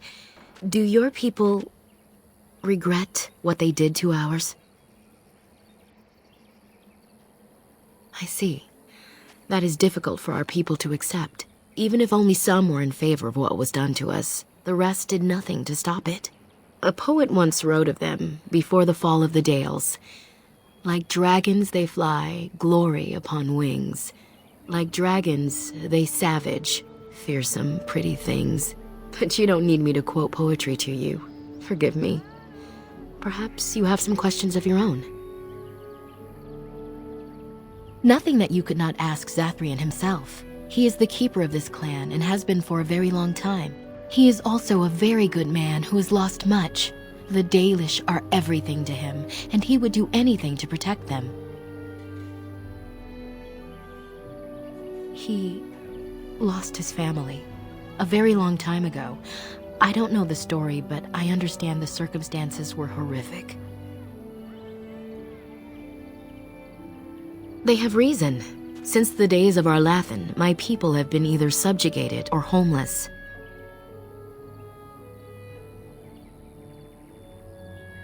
Aren't you?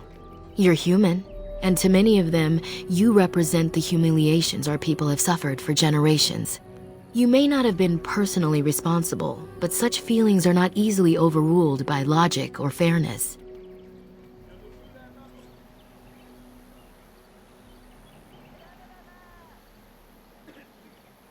I was not born here, so I see things differently from the others.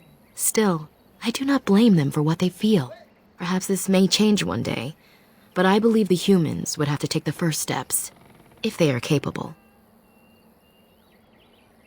It was our ancestral home, long ago when the humans first came to these lands. We were free then, and immortal. We did not know how to deal with the humans, and in the end, they turned their power against us and destroyed Arlathan. Our ancestors were enslaved, and our culture lost forever. Not to my knowledge. According to the old tales, the human mages sank Arlathan into the ground, crushing it beneath the rock. The Tevinter Imperium was a force to be reckoned with. It was ruled by mages with powerful blood magic. Though Arlathan fought, they lost. They died, but not of an aged body as other races do. Not until the humans came. According to the legends, association with humans caused us to quicken. Our blood sped, and we began to age. So we avoided them naturally. And then we were enslaved by them for 1,000 years. And in so doing, we all were quickened permanently and our immortality destroyed. Or so the old tales say. In time and with seclusion, we Dalish have lengthy lifespans, and they will get longer. Zathrian himself has lived many centuries, though that is unusual even for us.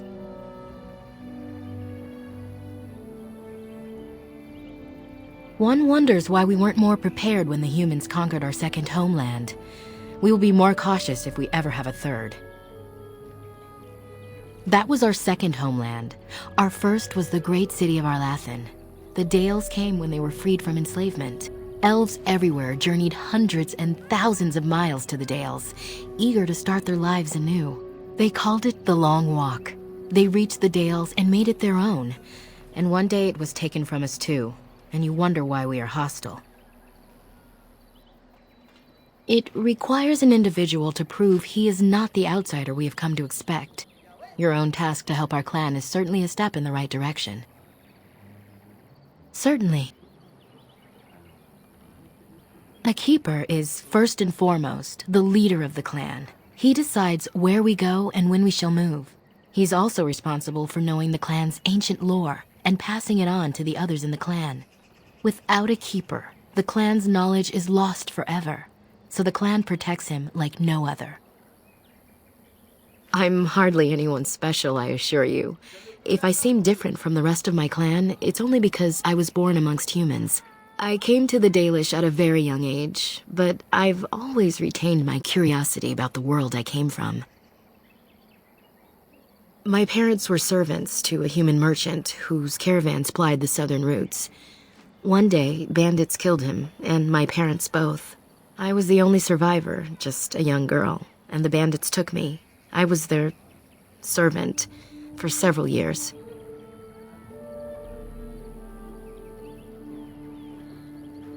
Do I? It's taken many years of reflection to come to terms with it, to forgive what those men did to me. I can only imagine what would have happened had the clan not saved me from them. I owe them my life for that, and more. The bandits killed a scout when the clan passed near their camp. When the clan discovered him, Zathrian came looking for his killers. He followed their tracks for almost a month, and when he finally caught up to us, he fell on the bandits like a terror. No one could stop him. I sat there and I watched him attack them in a blur, and I reveled in every blow. When he saw me, the fury in his eyes turned to pity. He took me back to the clan, and I've been here ever since.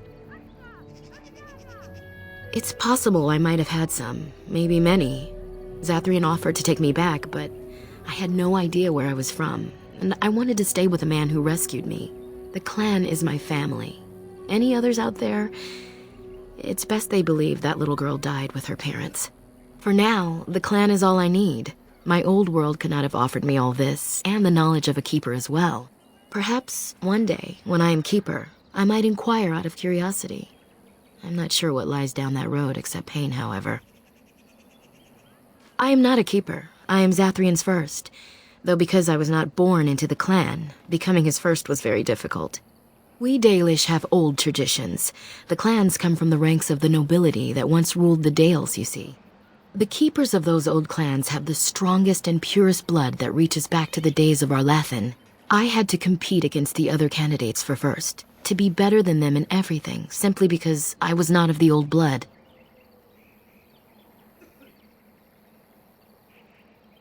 He was proud of me. I've always thought of him as a father in a way, and he could not hide his pleasure when I became his first. The clan has placed great trust in me. One day, I will lead them and be the one who secures our future. As you wish. Darth Shirel.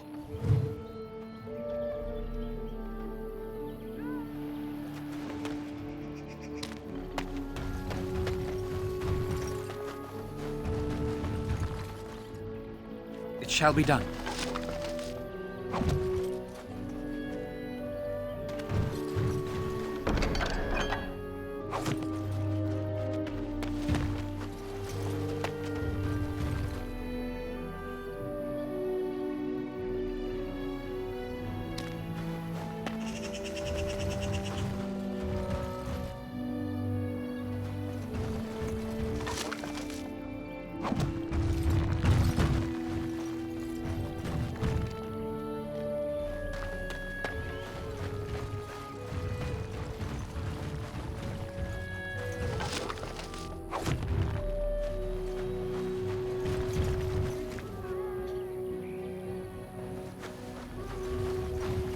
Andaranatitian, stranger.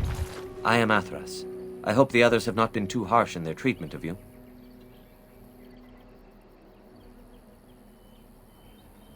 It is not our intention to insult a Grey Warden. We are simply wrapped up in the plight of our hunters. It is easy to forget simple niceties at such a time. I understand you will search for the wolves in the Brazilian forest. I would join you, but Zathrian has forbidden me. We are banned from entering the forest now. I have more cause than most, but I will not disobey my keeper. That is a tale I am not sure I should tell an outsider. Surely you have greater concerns than my problems, stranger.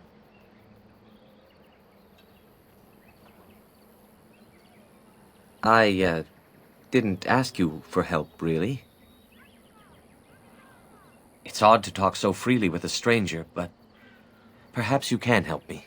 My wife Delilah and I both fought the werewolves in the ambush. She was injured so gravely, the curse spread rapidly in her. Zathrian fought hard to ease her pain, but there was little he could do. And though he says that Delilah is dead, he will not let me see her body. I am beginning to believe she became a werewolf, and that it is being kept from me so I do not go chasing after her. And if she was a werewolf, and the elf chased her and then found her, what then? Sweet, blissful reunion? I don't know. Maybe she would know me as her love, even still? More likely she would love to eat you. If I could just know if Delilah is alive, or what happened to her, then I could be at peace.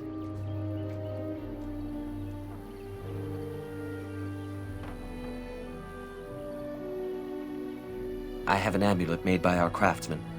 It's not much, but I would be happy to give it to you in return for any news.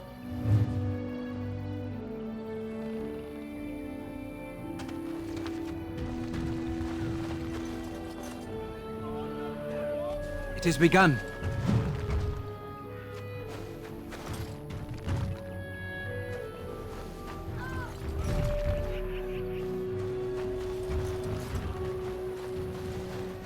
How do they move these things through the forest? Do the trees just...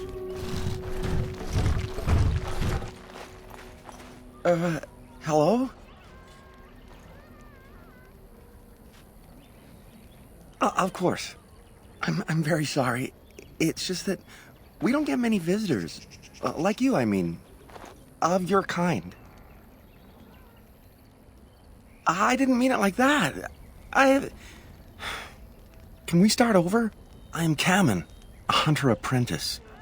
Though I wish I could become a real hunter. I shouldn't be talking about this to an outsider. You wouldn't understand. I suppose there's no harm in it. It's not like you can help me. I've been an apprentice for too long.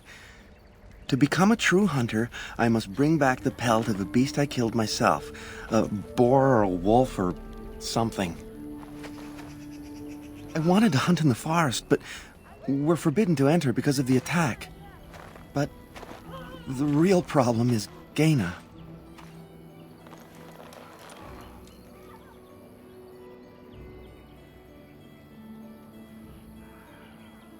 She's my heart's desire. I have asked for her hand, but she cruelly refuses it. She will not bond with an apprentice, she says, and calls me a child. I am no child. If I was a hunter, I could prove it, but I cannot hunt, and Gaina will never bond with me. I feel so helpless. I shouldn't have brought it up. Just leave me to my misery. You think I haven't thought about this? There's nothing I can do.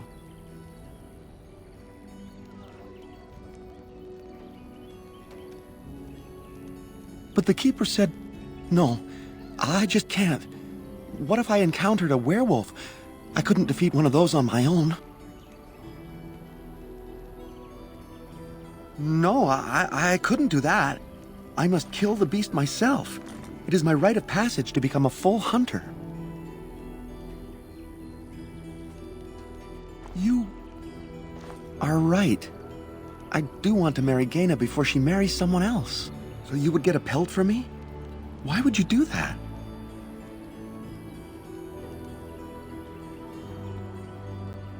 I could reward you. I have a tome on our history written in the common tongue by the Keeper. He gave it to my father before he died. If nothing, you could sell it. It must be worth something in the human lands. Then, I am very grateful. I will pray to Andrul, the goddess of the hunt, for your success. So, have you found a pelt? Ah, then I shall be content to wait.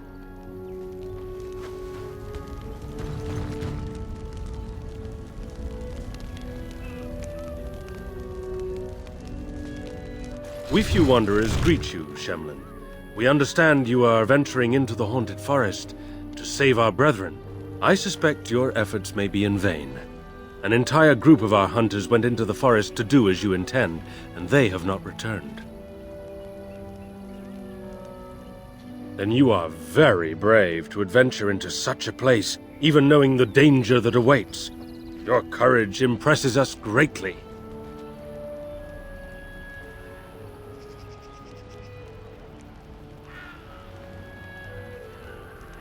Nothing will help us now, least of all the meddling of an outsider.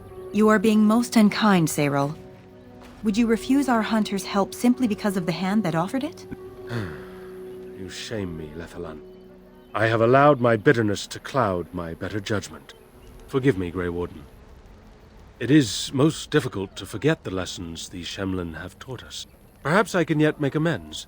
Stay while I spin a tale for our children, and then I will tell you of the forest if you desire.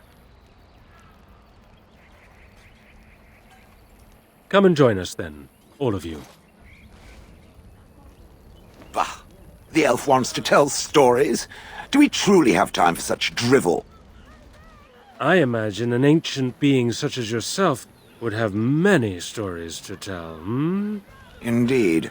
I have 30 years' worth of tales involving pastoral village life and being defecated on by pigeons. Riveting stuff. And far more than that, I suspect. Now, what say we tell the story of the fall of the Dales? Which of you children knows that best? I think I do. Yes? Then come, child. Oh, don't be frightened of the outsiders. Now, where do you suppose such a tale should begin? When we were slaves? Yes. Long ago, our people were slaves to an empire the Shemlin had built on the darkest magic. They took away our history and our language and left us nothing. And then that empire fell. We were freed. Because Andraste came with her army, and Shartan joined her. Yes. Andraste, the Shemlin prophet, came out of the south and challenged the Tevinter Imperium. Our ancestor, Shartan, fought at her side. And when the rebellion came to an end, we were given a new homeland in the west, the Dales.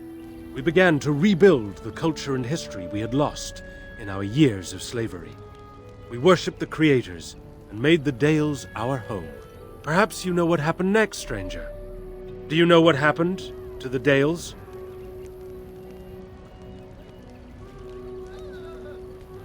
We started the war, did we?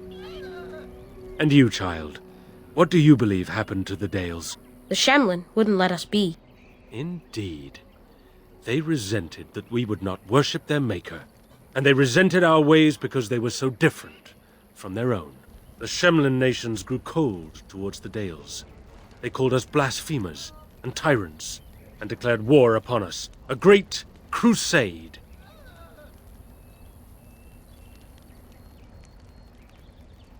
Told by whom?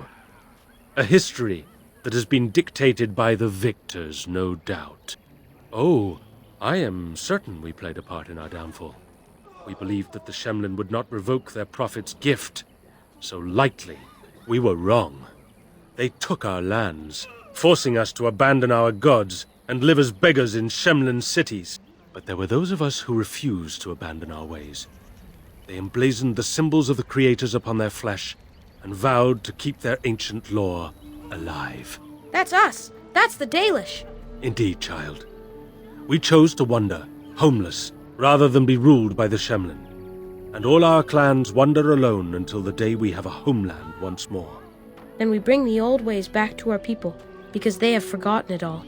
For we are the Dalish, the keepers of the lost law. The walkers of the lonely path. We are the Elvenan, and never again shall we submit. And that is the tale of the Dales, stranger. Thank you for allowing us to tell it to you.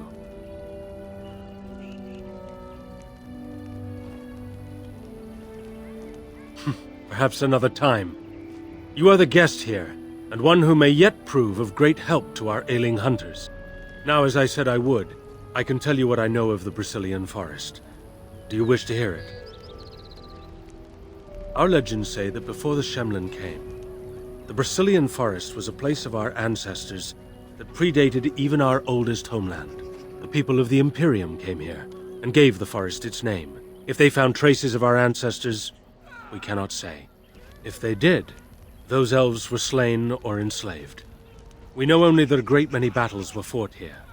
These trees grow upon the graves of those who fell, Shemlin and elves both. So much death in one place tore the veil into the beyond. The Shemlin know the beyond as the Fade, the place of dreams and spirits. When the veil is torn, spirits pass into our world freely. The legends say that one great spirit possessed the wolf that became Witherfang, who passed its curse of rage onto men and created werewolves.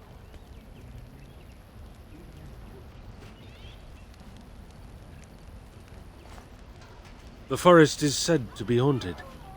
Spirits possess the trees, the wolves, even the bodies of the dead. They yearn for true life, you see. No one knows. When the Shemlin lived in these parts, the curse would spread anew to a few of them with each passing year. They would run off into the forest, never to be seen again. Eventually, all the Shemlin left. One assumes the werewolves survive by passing their curse to their offspring. They have had no new blood. Until now, that is. It is said that 1 or 2 have turned already, though the Keeper denies it. As for the rest, they will either die or turn, unless they are killed out of mercy. I would rather die than become a ravening, soulless beast. Wouldn't you? So Zathrian insists. He says that Witherfang does not age, as the werewolves do. Witherfang is as much spirit as it is beast, and thus it is immortal. Perhaps it cannot even be slain. At the very least, it is old and powerful, much as Zathrian himself. Who can say what value the Imperium placed on this land? And how many elves died here, in slavery? Even the barbarians, who came to overthrow the Imperium, fought and died on this soil. One last warning. The forest is like a thing alive. It changes as it wills, closing paths behind you and opening up new ones. Too many have become lost within, unable to find their way out. Were I you, I would endeavor not to make the forest my enemy.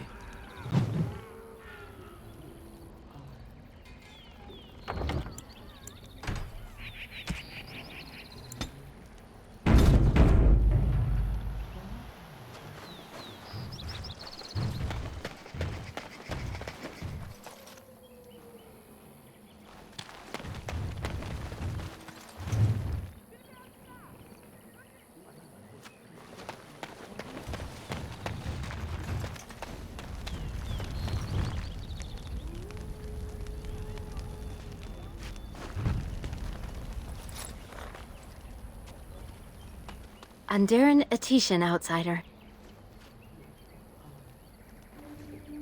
I am not sure what I can tell you, but I shall try. Zathrian? He has been our keeper since long before my parents' parents were born. What could you wish to know about him?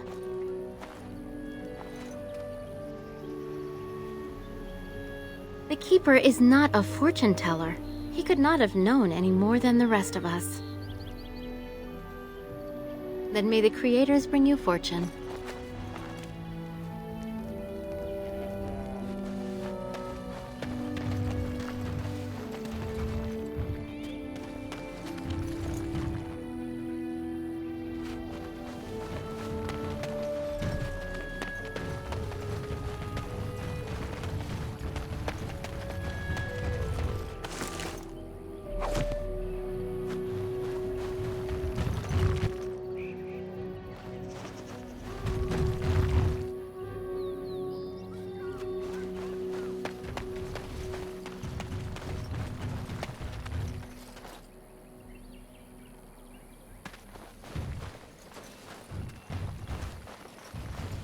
There are places where those horns bring huge prices.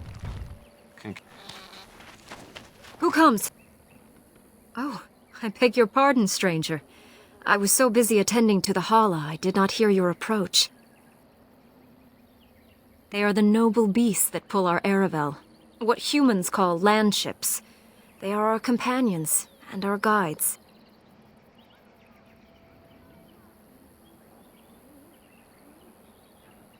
That is exactly what they are, in fact. We ride the Hala, but never with reins or a saddle. It is the Hala who decide where to lead us, and our privilege that they take our Aravel with them. In return, it's the herder's job to speak to the Hala and care for their needs. It's a bond of friendship, and not servitude.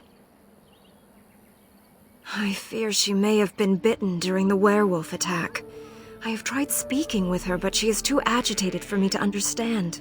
The curse would not affect her as it would us, but it would still be lethal, and it may prove contagious to the other Hala as well. I can find no wound on her, but if she's truly ill, then I will have to put her out of her misery, for her sake as well as that of the others. I don't know. Do you have any skills that might help her? If you do, I would be grateful.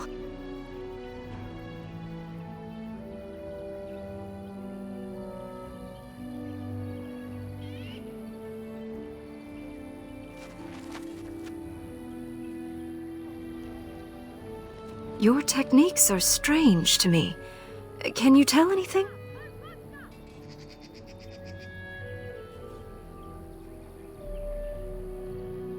I am glad you attempted it regardless.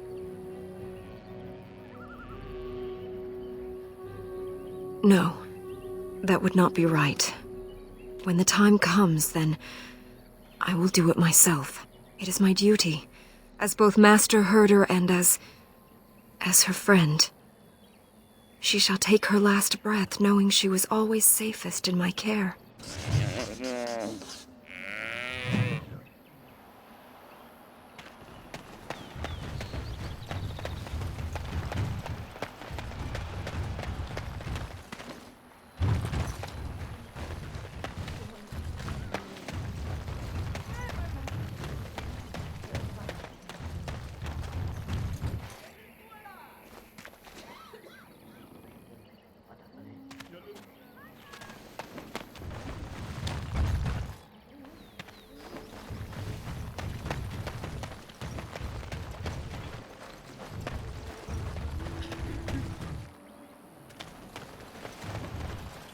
What are you doing?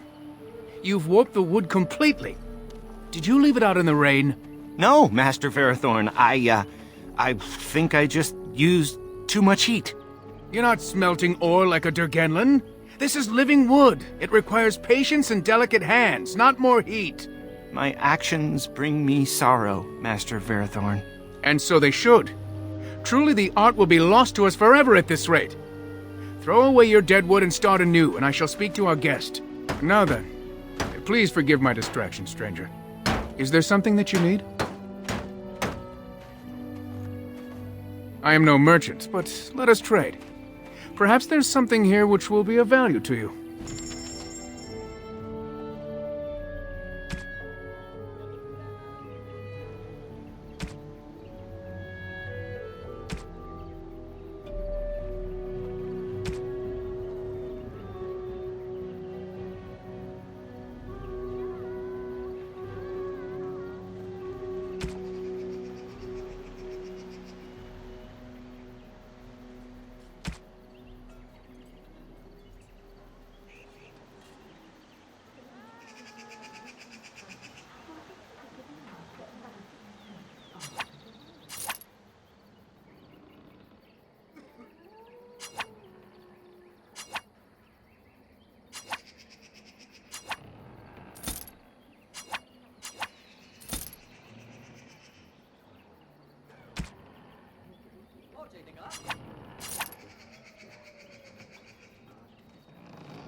What do you wish?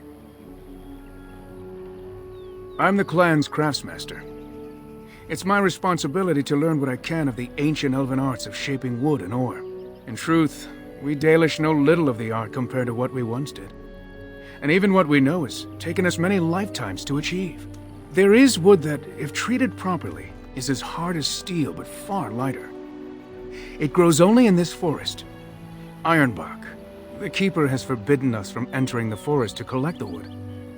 This means I cannot make our finest crafts for years to come. I would be hesitant to ask it of you, but if you should come across ironbark, I suppose there would be no harm in gathering some. It is blue and very distinctive. You can only harvest the bark which has fallen off the tree from age. Now, if you find some, bring it to me, and I will craft it for you.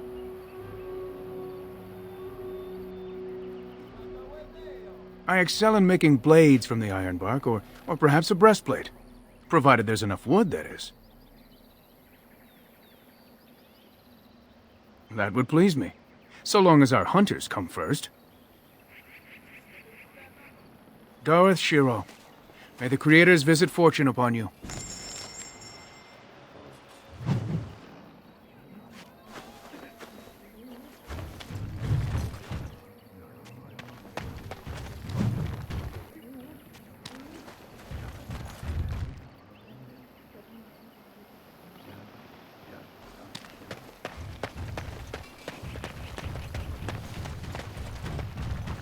I trust there are no hard feelings about my questioning of you when you arrived. We Dalish must protect ourselves from trouble at all times.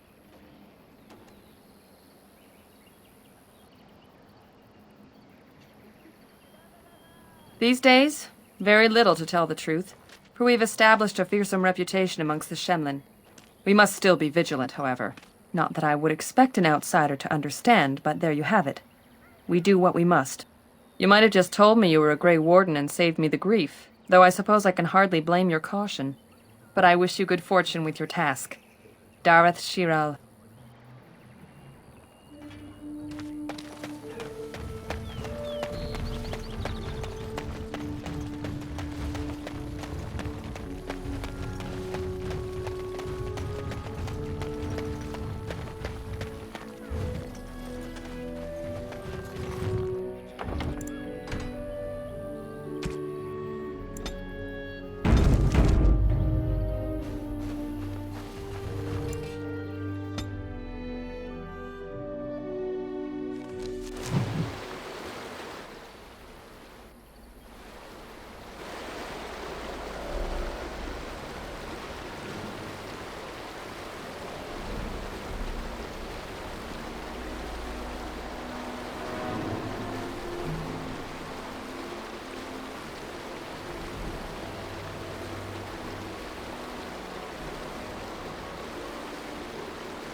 Do not perish.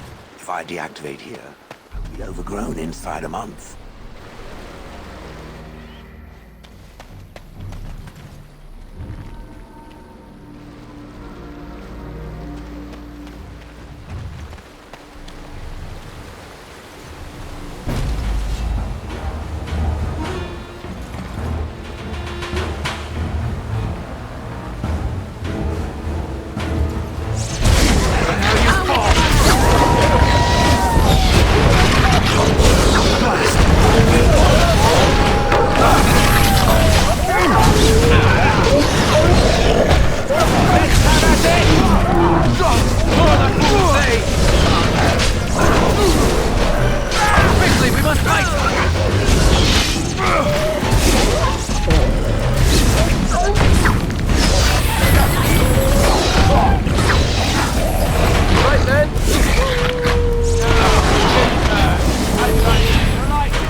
It is begun. I shall do it.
it quick!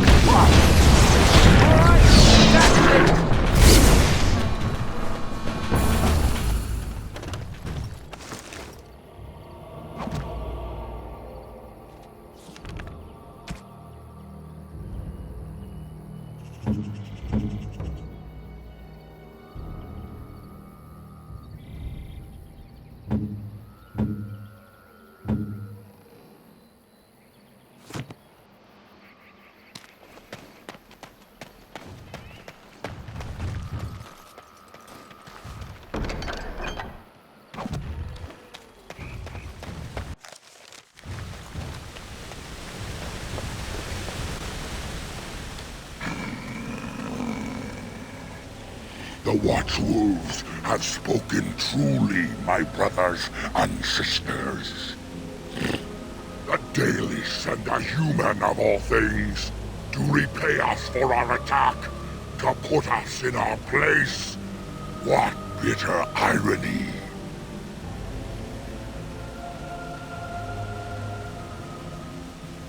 We are beasts, but we are no longer simple and mindless.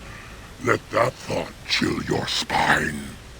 You speak to Swift Runner. I lead my cursed brothers and sisters. Turn back now. Go back to the Dalish and tell them that you have failed. Tell them we will gladly watch them suffer the same curse we have suffered for too long. We will watch them pay.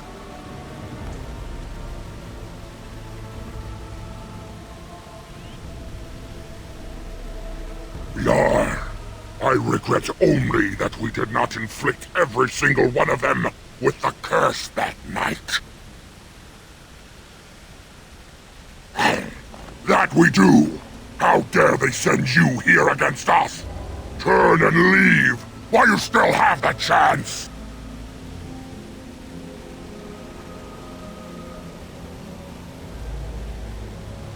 Was it not Sathrian who sent you? He wishes only our destruction, never to talk.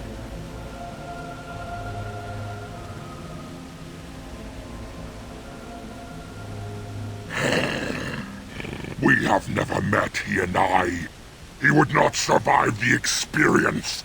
I swear it. You know nothing, do you? Nothing of us, and even less of those you serve.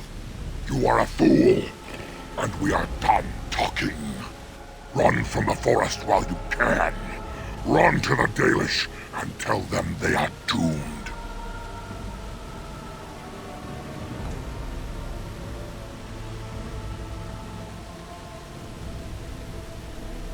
You think we would help you find the Great Wolf? You think we would let you kill him? Then you are a fool. Come, brothers and sisters!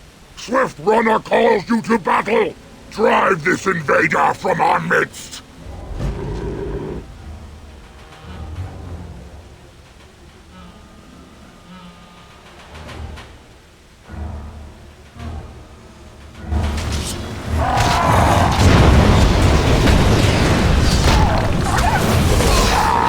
Enough! The forest has eyes of its own, and it shall deal with you. You have been warned.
Don't give them the advantage!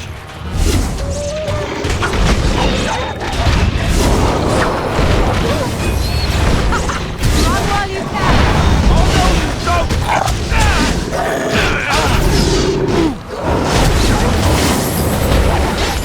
You cannot win!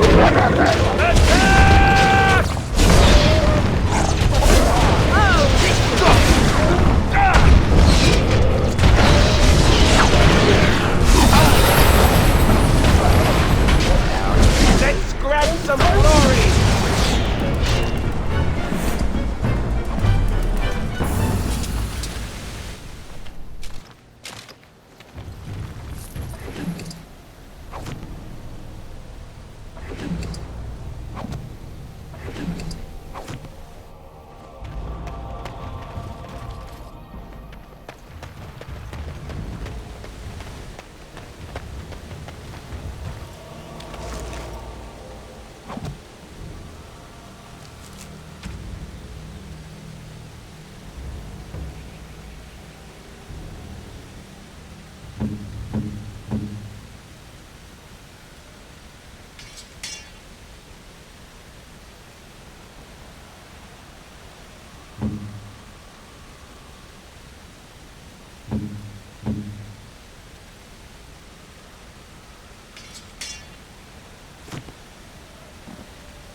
Who comes?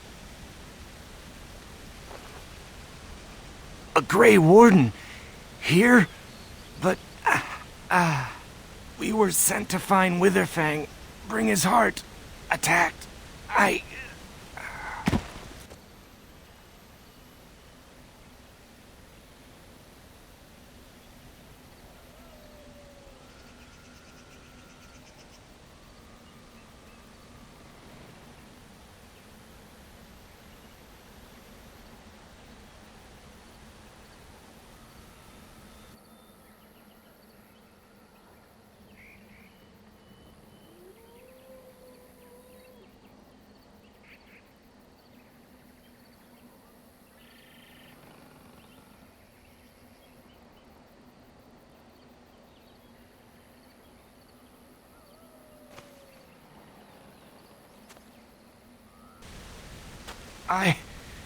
Where am I? Am I still in the woods?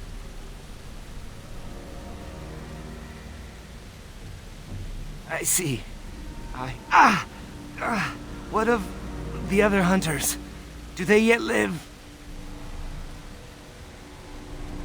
I hope that they found safety, though it seems unlikely.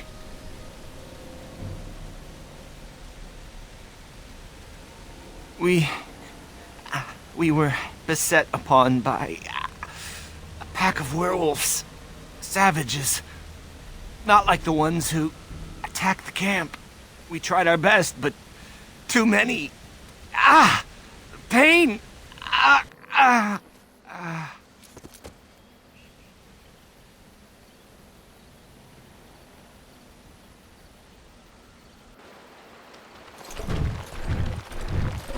And Darren Atishan, Grey Warden. Our scouts saw you approaching and tell me you carry the body of one of our hunters with you. Dagon. He is wounded, but I think he will live. Ma Siranas, your help is appreciated. Come, Lethaline, let us take Dagon to the Keeper, and quickly. If we are lucky, we may still save him.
I shall do it.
By the Maker!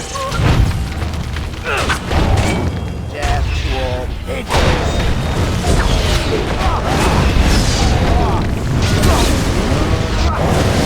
Take that!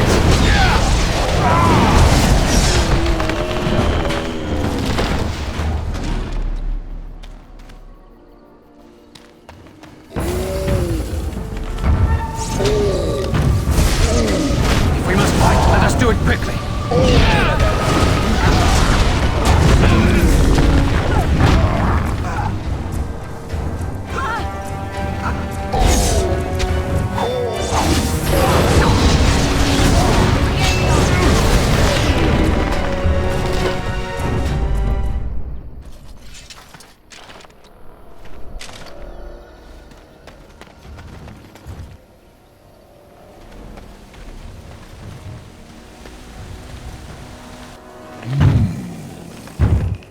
What manner of beast be thee that comes before this elder tree?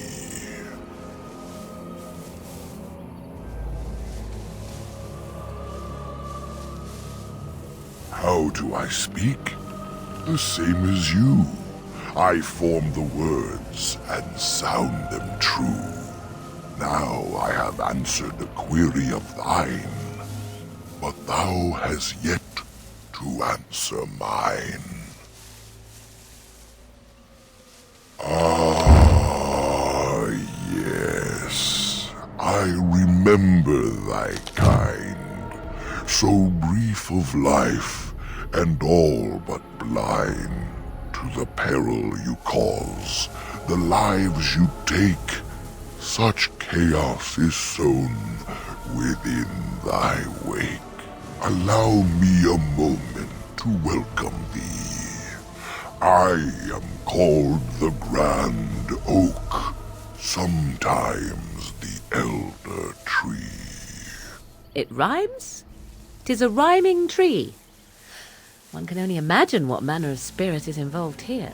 And unless thou thinkst it far too soon, might I ask of thee a boon?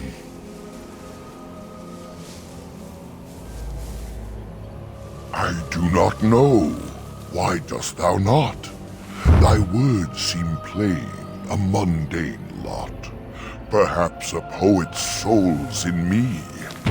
Does that make me a poetry?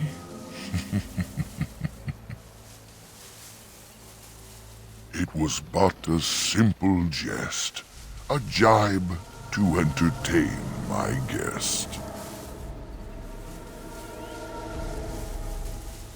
I am an elder oak and nothing more.